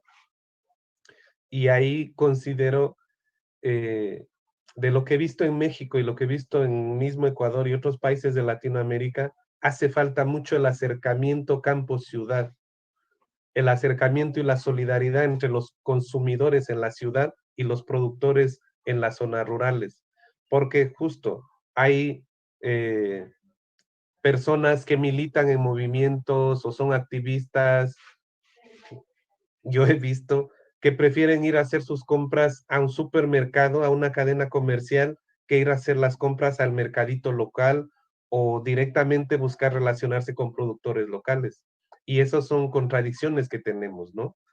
Entonces me parece que los grandes desafíos para el tema de la alimentación están ahí, que haya una mayor conciencia en parte de los consumidores para garantizar que sigan habiendo productores, que sigan existiendo campesinos que produzcan alimentos, porque si no, si seguimos en esa curva, vamos a llegar a un punto, o más bien, si vemos desde, en Latinoamérica al menos desde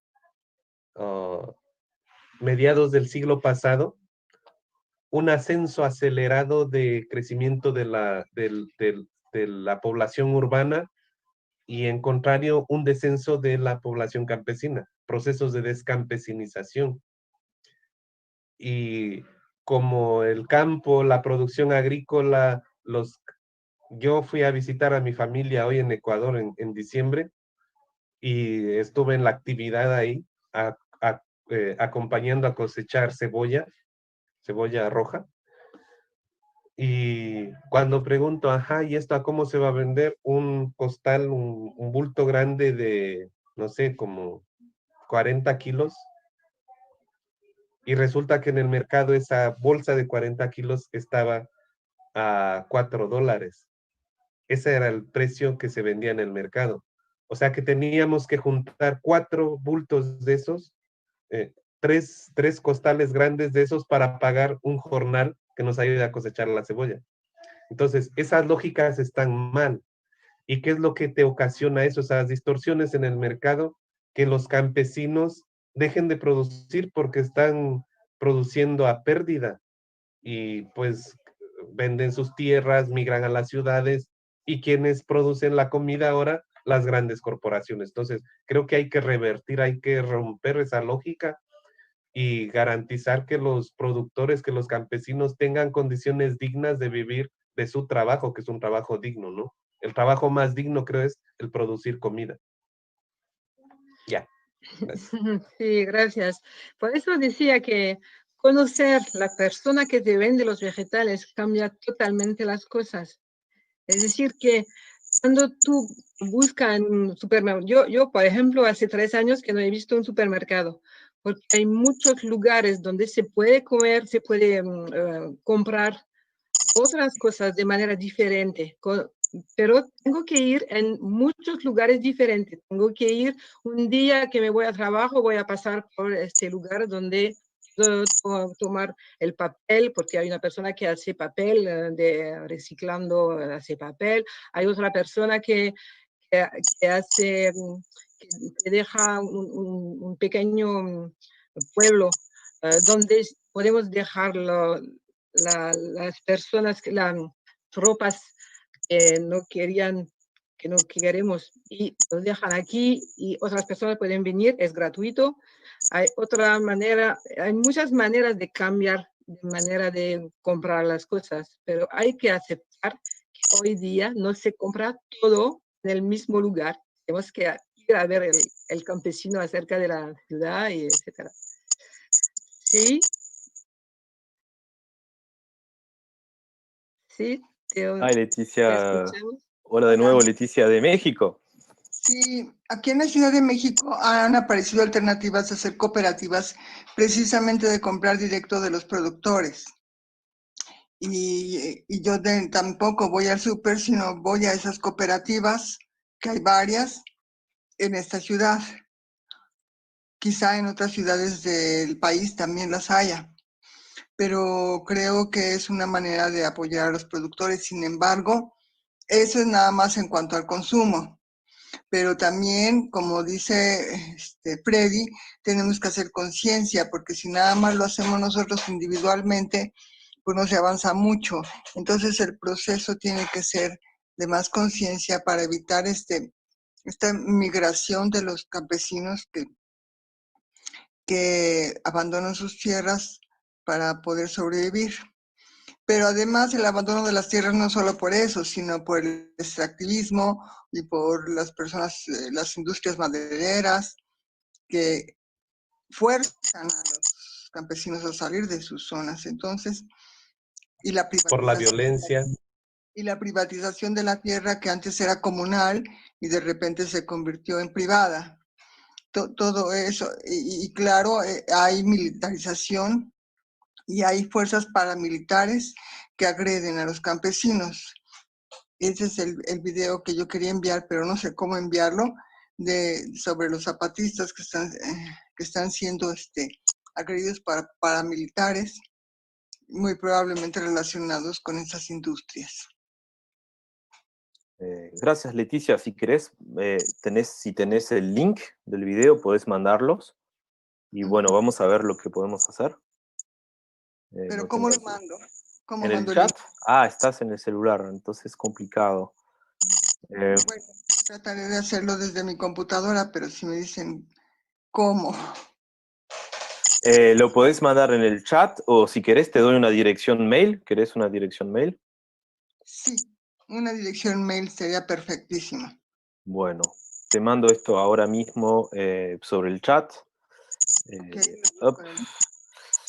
Y bueno, quizás dejo otros hablar.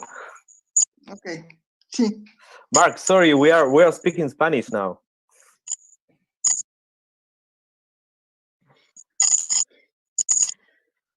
It's okay for you. I grew up in Southern California. I can almost understand Spanish. So you know, I can't speak it, but I can almost understand it. I get the gist of what's going on. Y Freddy decía que no sabemos si vamos hasta dejar morir todos estos campesinos que ahora no hacen vivir y van a hacernos vivir cuando los problemas del cambio climático y de polución tenían que hacer daños al mundo. Vamos a regresar en los pequeños campesinos para comer. Y decía Freddy, no sabemos cómo vamos a comer cuando habría problemas de de transportes y no sé qué. Y podemos ver esto, cómo vamos a terminar si no cambian nuestra manera de comer. Es la película que se llama Soylent Green en English, es Soleil Vert en francés. No sé cómo se dice, cómo se llama la película en castellano, pero en esta película que Alcance. 73, ¿cómo se llama? Cuando el destino nos alcance. Así le pusieron subtitulado en español. Ah, ok.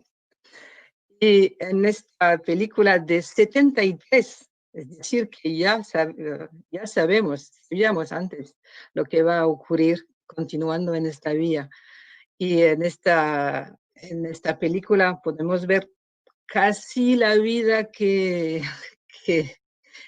la película está en 2022. Estamos en 2020 y nos acercamos. Y al final solo tienen pequeños ranches. ¿Quieres hablar de esto, Aaron? No, bueno, sí, es que para mí es una película también muy significativa por muchas razones.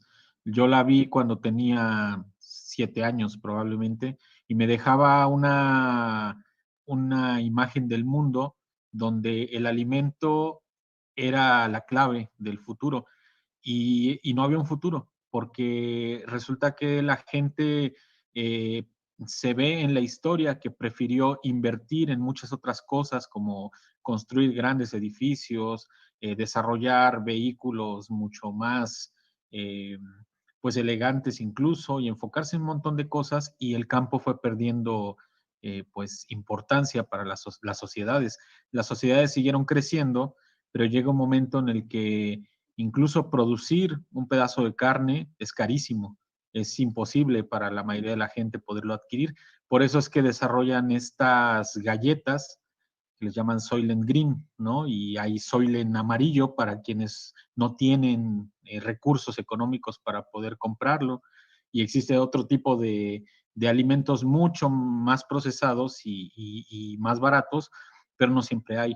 Entonces hay un momento en el que esto ocurre en Los Ángeles, según recuerdo, ¿no? La escena donde las personas se amotinan para tratar de obtener alimento, formándose en una fila y les dicen que no hay, y pues entra la policía, ¿no? Y reprime completamente eso. Entonces, a mí me queda muy claro desde entonces el tema de la alimentación, que nosotros decidimos, cada vez que nosotros consumimos algo, decidimos a quién le estamos dando el poder para que pueda lograr algo con eso. ¿Qué quiere decir? Que nosotros a veces no somos muy conscientes, y bien como dijo Freddy, a veces no somos muy conscientes de todo lo que implica el poder tener alimento. La construcción de una sociedad no puede existir, o sea, la base de una sociedad es la alimentación. ¿Y cuántas sociedades se han mantenido? En el caso de México, por ejemplo, a través del maíz, y eso ha hecho una historia, ha construido, pues ha construido la sociedad misma. Y eso me parece que es algo que debemos nosotros de contemplar permanentemente, porque si no se apoya el trabajo del campo, si no estamos mirando hacia allá, si no vemos la importancia que tiene, de dónde provienen nuestros alimentos y por lo tanto a quién le pagamos por ello. Cada pago que nosotros hacemos por nuestra alimentación es un voto de confianza a ese proyecto. Si nosotros decidimos pagarles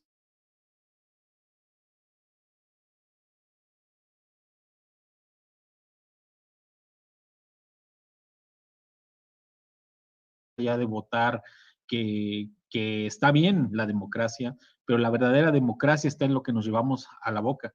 Y es ahí donde está la gran diferencia y debemos de ser muy conscientes de ello. Entonces creo que esa película deja mucha claridad al respecto y a mí me motivó a entender cosas de una manera fuerte desde los 7 años aproximadamente. Yo también, yo tenía 14 cuando he visto esta película y Y cuando he empezado a estar una profesora, cada año todos mis alumnos ven esta película para ver que si continuamos de esta manera no podemos, solo son el 1% que va a comer, que continúa en la película a comer como nosotros hoy día, y todos los otros se comen estas pequeñas tabletas que no tenemos que decir qué es, pues que es un horror, y hay que ver la película para descubrir lo que son estas tabletas. No, Sí, creo que es muy... spoilers. Voilà, tenemos que spoiler. Es muy importante que esto, ver que en esta película todo está de hoy día. Las personas tienen que hacer los trabajos o no tienen capacidad de decidir cuál cosa, porque es un régimen muy autoritario con policía muy violenta. Y todo esto podemos aprender cosas y ver cómo va a terminar si no hacemos cualquier cosa hoy día. Con Mark, yo estoy muy de acuerdo con Mark en el tema de que la vida es una prioridad, ¿no? En el tema, por ejemplo, del agua. Pero también estaba pensando que hace poco estaba siguiendo algunas personas que documentan su vida en Francia, por ejemplo, ¿no? Y en algunas partes de Europa, donde de pronto dicen, bueno, yo llevo viviendo en Francia, en París, aproximadamente 7, 8 años, y aquí es donde vivo. Entonces muestran el lugar donde viven, y cada vez hay menos espacio porque todo es altísimo, los costos de la vida. Y bueno, hablemos de París en este momento, ¿no? Hablemos de Francia, pero si nos trasladamos a muchos otros lados del mundo, resulta que la vida cada vez es mucho más cara. Y esos costos tan elevados para la existencia están generando otro tipo de pandemia, pienso yo. Una pandemia de las personas que no tienen un espacio digno para poder vivir.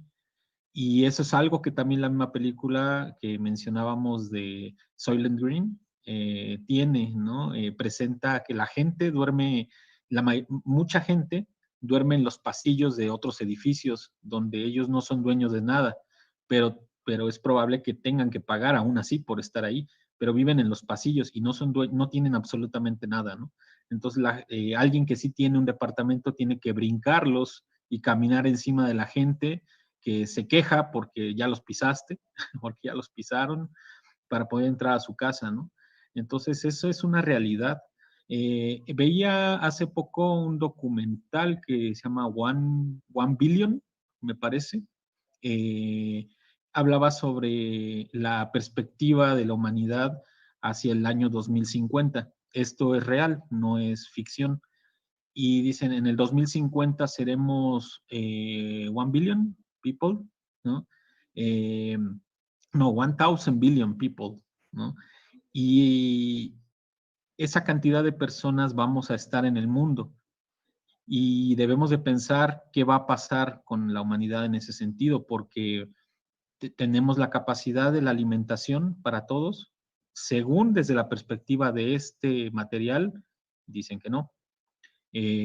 Habrá que ver todo a fondo, ¿no? Pero dicen, no es sustentable la humanidad para el 2050. En el tema del agua, no es sustentable el agua ya para el 2050, para que todo el mundo pueda acceder al agua, igual como puede ocurrir ahora. Si de por sí ahora es difícil para muchas comunidades, para muchas personas, va a ser más difícil todavía. Y así buscan soluciones y presentan, es una investigación que hicieron durante, me parece que 2 años, a cargo de un personaje que es interesante. No nos quedemos solamente con eso, con ese dato, hay que investigar un poco más, pero es me parece que un ingeniero en sistemas, que además es profesor sobre prospectiva o una cosa por el estilo. Y lo que lo que hace es dirigir un equipo durante 2 años para investigar si todas las posibilidades de, por ejemplo, de alimentación, hasta dónde es posible la alimentación con el camino que estamos siguiendo ahora mismo como humanidad. Hasta dónde es posible el agua, ¿no? Hasta dónde es posible la distribución de la riqueza, hasta dónde es posible todo eso. Y dicen, de todas las alternativas que existen, por ejemplo, se van en el medio ambiente y dicen, en el medio ambiente no es sustentable solamente el uso de paneles solares, por ejemplo, porque no daría todo el material que se puede extraer para construir paneles solares, no daría para que toda la humanidad podamos vivir con eso. Y más allá del tema de los combustibles fósiles, por ejemplo, ¿no? Que evidentemente ya no dan para la existencia y que además pues siguen siendo contaminantes, pero así se van explorando diferentes perspectivas y prospectivas de lo que se puede lograr a través de alternativas energéticas y dicen, nada da, nada da. Entonces, nada va a funcionar totalmente y la única posibilidad viable que se ve está en que ahora mismo seamos capaces de vivir con menos. Esa es la realidad. Seamos capaces de entender que no tenemos por qué lograr esas grandes proezas de ser las grandes empresas, de ser grandes, no vamos a pensar ya en ser lo más grande, tenemos que pensar en ser, en gastar menos, en compartir más, en ser capaces de poder transformar lo que tenemos y sin tener que generar más contaminación y tampoco tener que afectar. Y es interesante como lo plantean ellos porque dicen, si hoy mismo nos dijeran que un asteroide se viene dirigiéndose hacia la Tierra y va a estallar en el 2050, habría mucha gente haciendo cosas. El mundo estaría moviéndose para poder cambiar eso. Pero eso es lo que va a pasar en el 2050 al paso en el que vamos ahora mismo. Así es que, pues es interesante. Digo, habrá que investigar un poco más. Cada quien toma sus definiciones a partir de ello, pero es un material que a mí me deja pensando sobre todo porque la persona que lidera ese proyecto está muy cerca de Microsoft y tiene mucho sentido con lo del tema de la pandemia. Entonces, es interesante, hay que leer entre líneas muchas de las cosas, ¿no? Que hay ahí. Ahí se toca también el tema de las enfermedades. Gracias, Aaron. Mark, Mark, you want to add something about money and the system? Oh, I'm just, my subject is basically water and, the realization that capitalism destroys much of what we cherish. It's a tool that's being abused around the planet. It seems to me to be a failed experiment. And I'm just throwing some things into the chat so that people who are watching might have you some can food for we thought. can repeat it for all. Well, I just put in that money is like water. It's at its best when it's moving, preferably from hand to hand. That's the best. That's when money can really help people. But I also say that people of the world, we all need money or a monetary system for trade and for industry. But capitalism spoils most of the benefits that monetarism could actually bring us. And like water stored in large dams, money that's held, large amounts of monies, which is held in large banks, is regulated by the few rather than by the masses. And it's very funny because they seem to be a lot alike, money and water, and they're both being abused by unscrupulous practice. And it's a real pain for the planet and for all the people and living things on it. could be so good. Yes, and all is organized to put all money for the financial profit, but not even all the money of the states, of the government, had to be in the financial system. And we have to develop in our countries money for us, local little money for each territory, each country, and we will avoid its financial system. But it's very, we need to do a lot of information for that. With person Well, are not. you know, Yes. you know, when people, if a dollar was allowed to be worth $1, then it all would be equal. But if you have $1 million, $1 has more value, and so, you know, if you only have $1, well, you know what a dollar is worth. But if you have $1 million, you don't know what a dollar is worth.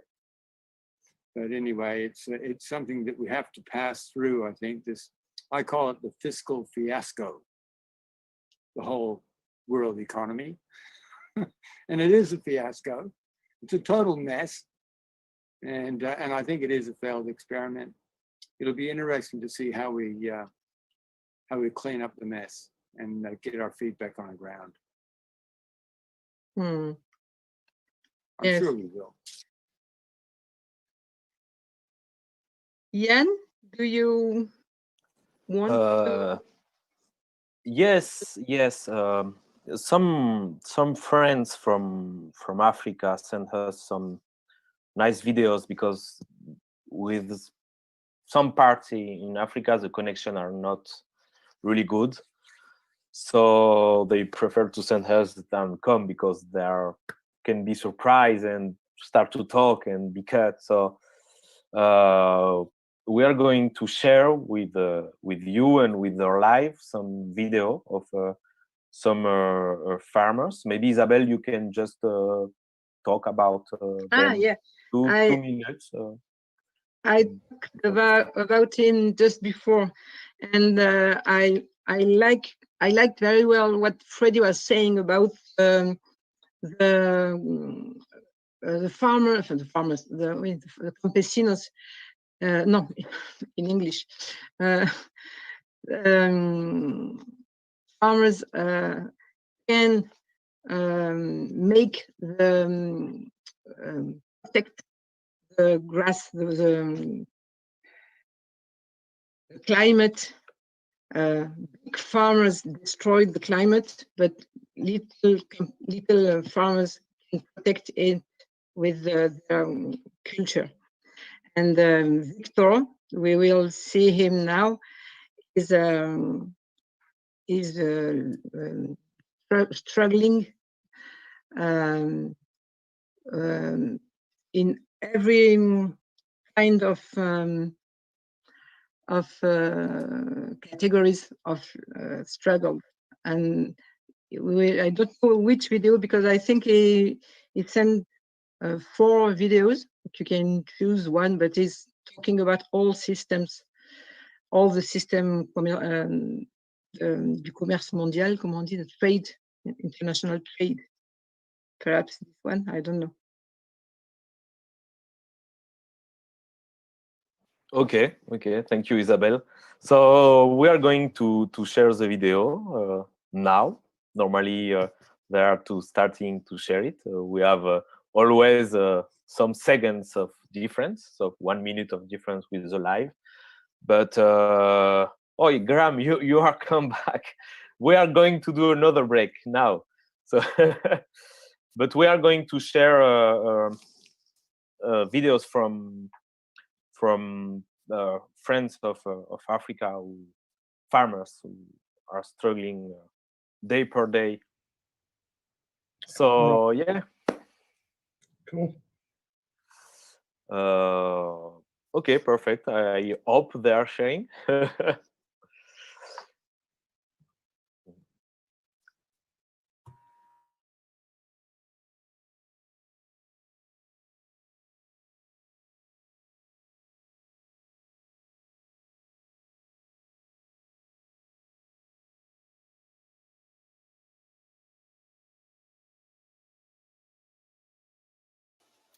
Je suis Victor Nzuzimbembe de la République démocratique du Congo. En fait, ici, je voudrais tout simplement échanger avec vous sur les ressources naturelles dans ces pays. Et comme vous savez, le Congo, la République démocratique, si vous voulez bien, c'est un pays où il y a des terres agricoles, plus de 80 millions d'hectares de terres agricoles, mais où malheureusement les gens sont dans la famine. Mais surtout le minerai, et le minerai stratégique, notamment le coltan, et notamment le cobalt aujourd'hui. Et le coltan, c'est ce que nous avons dans notre téléphone, c'est le minerai essentiel. Et le cobalt, c'est ce que nous avons aujourd'hui dans nos téléphones pour les piles, c'est ce que nous avons dans les voitures électriques. Mais que l'opinion sache, je sais que vous le savez déjà, que ce sont des minéraux qui causent des morts, des millions de morts dans ces pays et des viols de femmes. Mais qui exploite ces minéraux? Qui ne sait pas que le coltan, là où il est exploité, c'est des enfants qui le font. Dans ces milieux-là, c'est la guerre, parce que c'est la guerre qui est financée par l'exploitation de ces minéraux par le parti rebelle. Mais qui ne le sait pas? Malheureusement, les grandes multinationales qui fabriquent les téléphones, qui fabriquent les ordinateurs, qui fabriquent les voitures électriques, ne font pas attention à tout cela. Et le pays est en train de mourir comme ça depuis plus de 20 ans. Nous sommes dans la guerre avec plus de 5 millions de morts, avec plus d'1 million de déplacés internes, plus d'1 million de réfugiés qui sont à l'extérieur. Ça fait de la peine. La misère, voir la misère dans ces pays-là, ça fait beaucoup de peine. Malheureusement, qui devrait prendre conscience? Mais il n'y a pas seulement le multinational. Cette prise de conscience est aussi de par nos autorités quand on parle de la démocratie. C'est pourquoi je disais République démocratique entre guillemets. Quelle démocratie? Quelle démocratie lorsque les minéraux sont pillés, lorsque cela se fait au détriment de la population, lorsque la population reste sans eau, sans électricité et vit dans des maisons empisées alors que les minéraux sont en train d'exploiter. Donc, voilà un peu des situations dont nous allons parler, dont nous devons parler. Et dans les zones où exploitent le minerai, vous avez plus de 20 000, j'allais dire pas 20 millions, 20 000 militaires des Nations Unies qui viennent de plus de 30 pays, de 30 nations différentes dans le monde. Et donc la situation du Congo, le pillage des ressources naturelles, la pauvreté de la population devait être connue de tout le monde. Et tout le monde devait prendre conscience, surtout quand on a entre ses mains un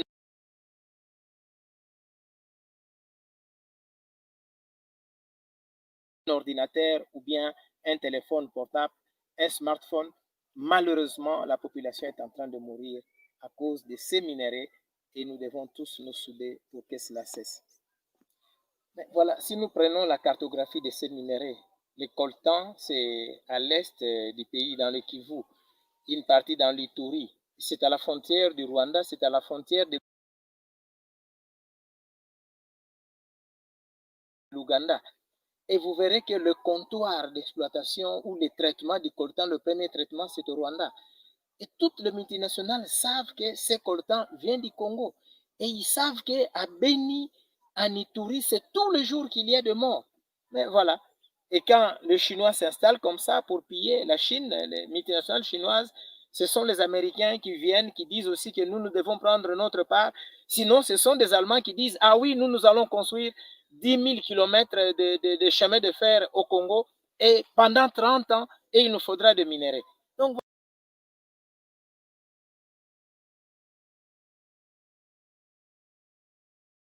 voilà, c'est vraiment comme à l'époque de la conférence de Berlin, à l'époque du partage de l'Afrique, c'est malheureux.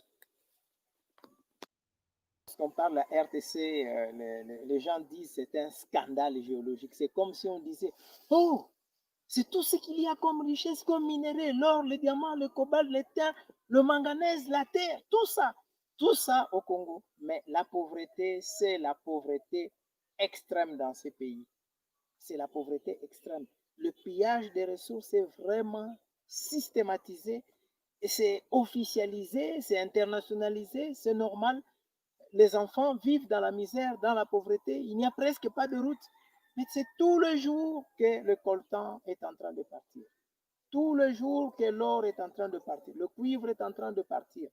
C'est vraiment, vraiment malheureux. Mais la résistance, c'est vrai, nous sommes là, nous nous battons. Voilà, on a des cheveux blancs aujourd'hui. On les dénonce et on les dénoncera toujours. La complicité, nos dirigeants, ils ne font pas le blanchir. Hein. C'est pourquoi nous voulons que la démocratie règne, qu'on sorte de l'impunité. Que tous ceux-là qui se mettent dans le mouvement de rébellion, qui s'allient aux rebelles qui viennent d'autres pays, ou du Rwanda ou de l'Ouganda, doivent être sanctionnés. Alors, ceux qui achètent ces minéraux-là du sang doivent aussi être sanctionnés. C'est le combat que nous devons mener, nous tous. Poser la question aux Nations Unies. Dans votre pays, au Brésil, en Allemagne, au Mali, en France, posez la question. Que font les troupes des Nations Unies au Congo alors qu'il y a toujours pillage systématique de minéraux? Nous devons lutter. Tous ceux qui sont dans le monde, mettons-nous ensemble, soyons solidaires. Il faut voir les enfants congolais, il faut voir l'état de route, On est paysans, il est difficile de sortir les produits agricoles parce qu'il n'y a pas de route.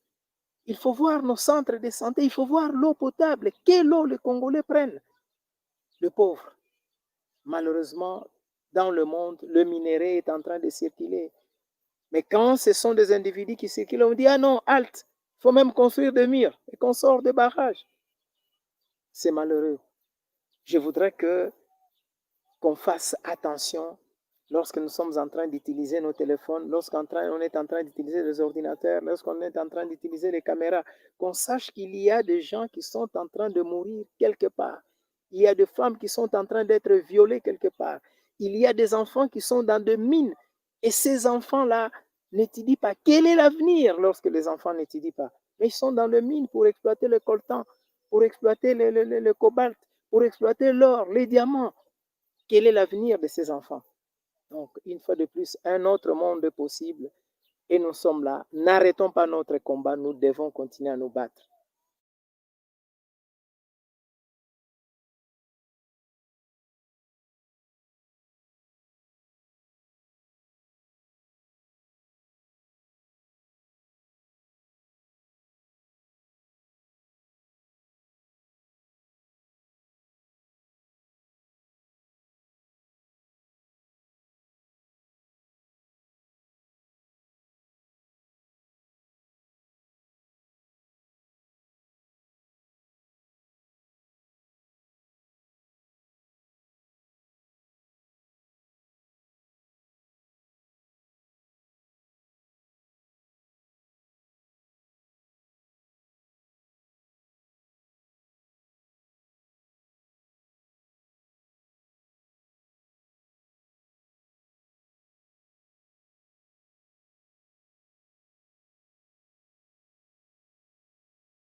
Et il y avait une entreprise espagnole qui est partie. Et maintenant, à la place, ce sont les Américains qui viennent avec General Electric. Ceux-là même qui avaient endetté le pays pour le premier barrage. Et l'électricité, on va l'amener à l'Afrique du Sud, on va l'amener en Égypte, on va l'amener au Nigeria à travers ce qu'on appelle l'autoroute de l'énergie.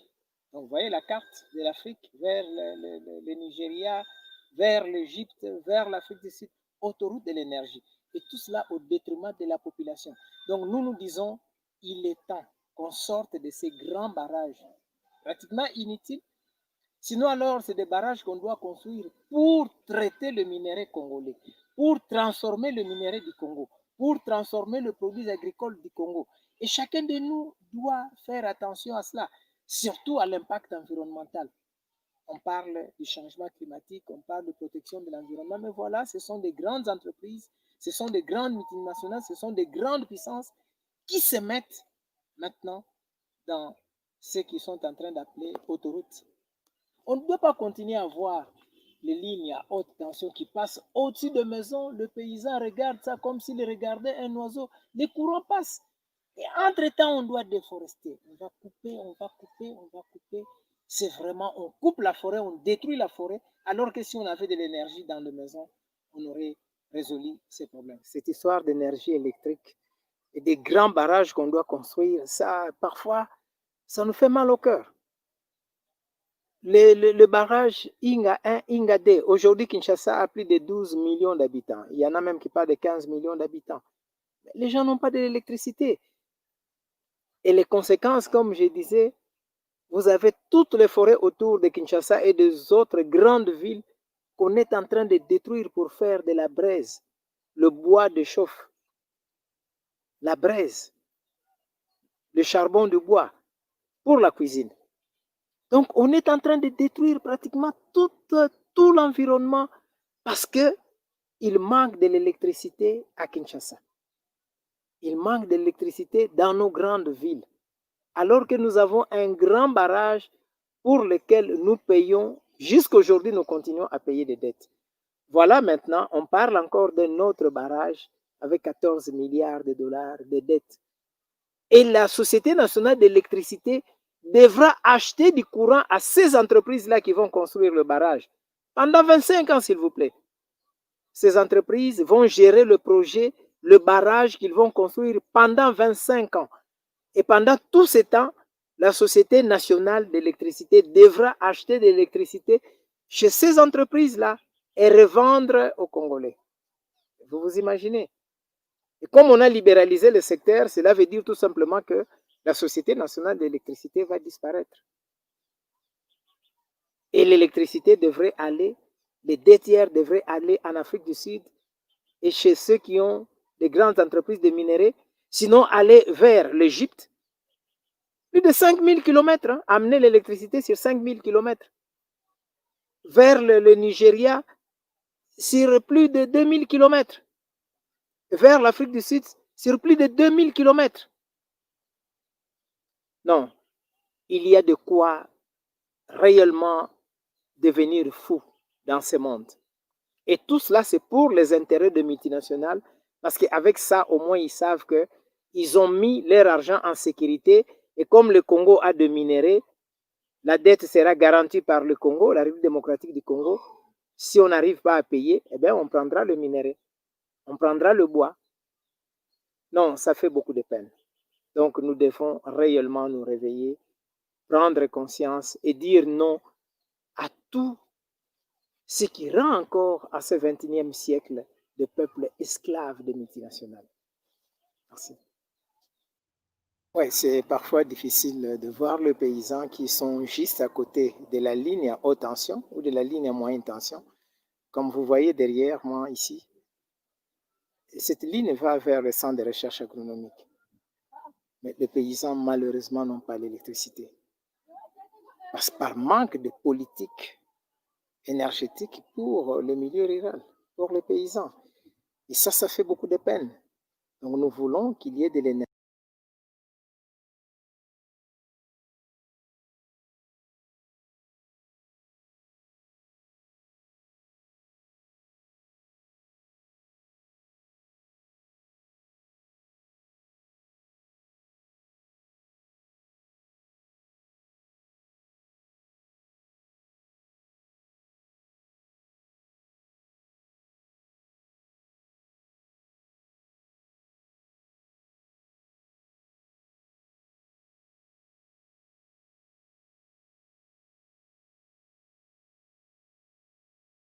important qu'on puisse parler du commerce international parce que là, c'est un sérieux problème.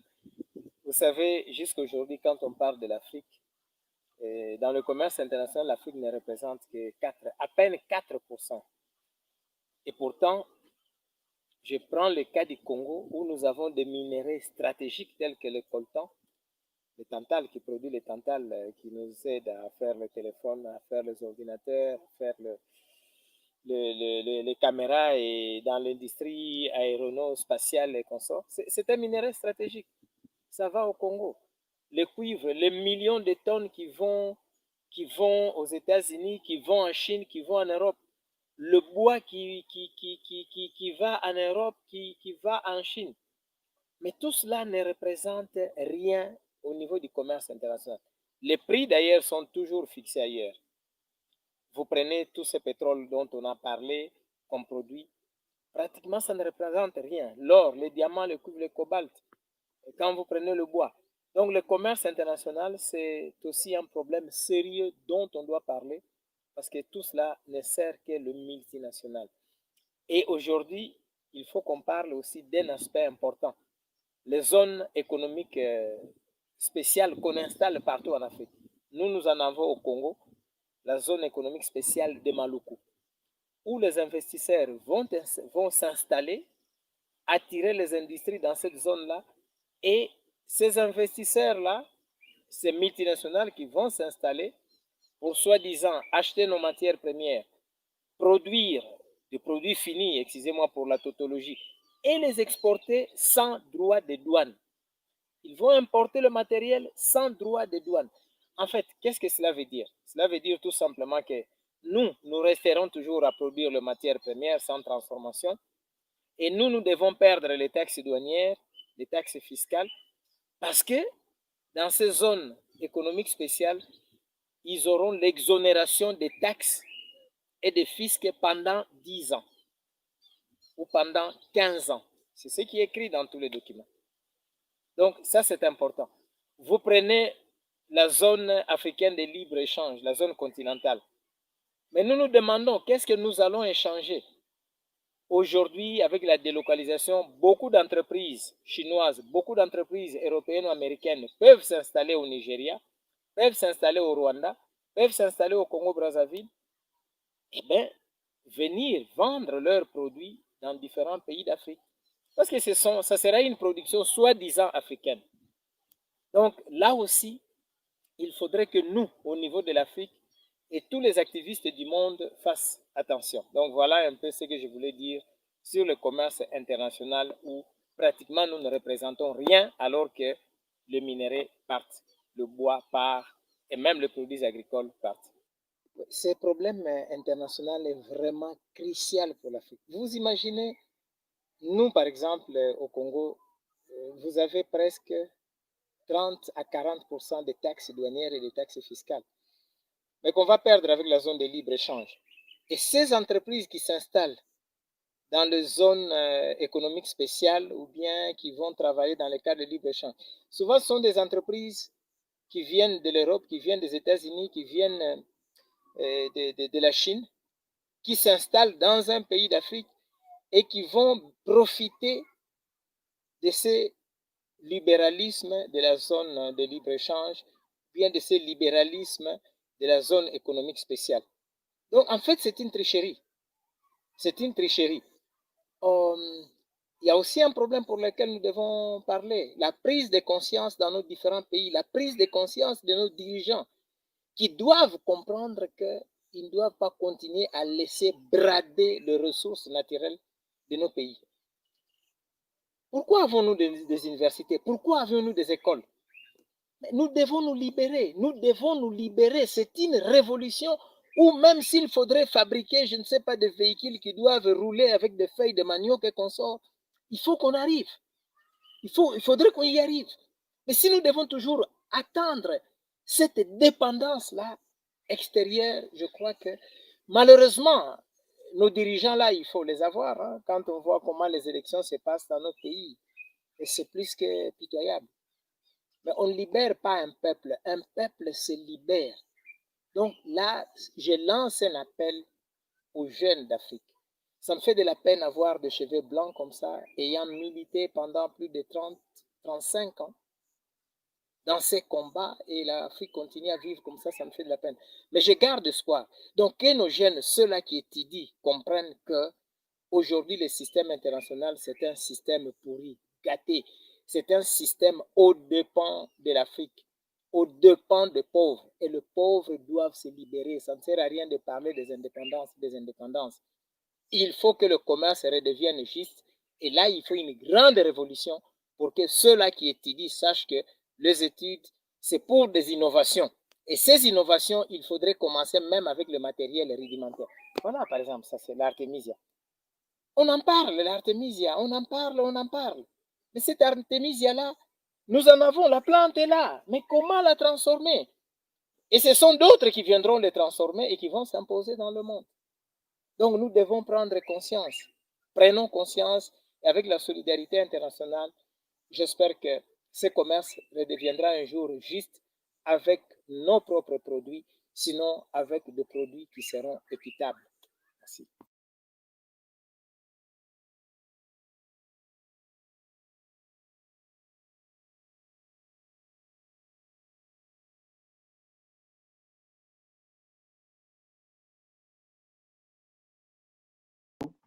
Et c'est beau, hein, t'es libéré. Merci encore pour tout.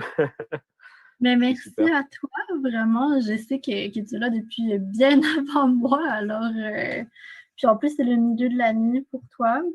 Et puis vraiment, pendant un moment, tu disais, on fait de notre mieux et tout, en toute humilité, mais tu as fait un très, très beau travail, de même que tous les collègues et tout le groupe. Vraiment, là, je pense que tout le monde, on peut en être reconnaissante et reconnaissant. Merci beaucoup. Merci aussi à Isabelle et à tous les autres qui sont présents au beau milieu de la nuit, par chez vous. Comme je disais tantôt, ça rappelle beaucoup la passion et la solidarité qui nous ramène ici. Mais prenez soin de vous quand même. On a besoin de vous en santé et en forme. Alors, j'espère qu'après tout ce beau travail, vous allez pouvoir vous reposer un peu à tête reposée. Là, vous le méritez entièrement. Oui, et solidarité aux enfants de réfugiés et d'immigrés. On pourra parler aussi, je fais partie du même camp. Pour ça que la lutte pour les migrants, moi, c'est la lutte prioritaire. Il va falloir vraiment qu'au prochain Forum social mondial, ce soit ça la priorité. Ça va être ça nos urgences. Mais c'était très joli ton témoignage. Merci beaucoup, j'apprécie beaucoup. Mais voilà, c'est ça, on est en train de le retaper. Et puis, si vous êtes intéressés, ça me ferait tellement plaisir de vous le faire lire en entièreté un jour. Et merci encore à Yann. Peut-être au Canada. Hein. Pardon? Peut-être au Canada, j'espère. Oui, mais en fait, la famille du côté de mon grand-père a immigré, s'est réfugié en France. Donc, mon grand-père est actuellement en France. Ah, ok. Ah bah oui, de quel côté il est en France? En ce moment, il est à Nogent-le-Rotrou avec ma grand-mère. Non. Mon père vient d'acheter une maison là-bas. Vraiment? J'espère que c'est pas en live. Vous êtes sûr que vous êtes pas en live là? Si on l'est, je pense. J'espère que non. On va couper. C'est quand même en live sur YouTube apparemment. Ah oui, c'est vrai. Ah bon? Attention. Bon, non, il nous manque plus que l'espéranto. C'est bien dommage que l'espéranto n'ait pas pris quand il a été créé parce qu'on n'en serait pas là à galérer avec nos langues respectives. Il faut que les langues subsistent, mais qu'au moins on ait une langue commune parce que l'anglais peut pas faire ce lien-là. Mais bon, c'est encore pas pour maintenant, mais c'est bien dommage. Bon.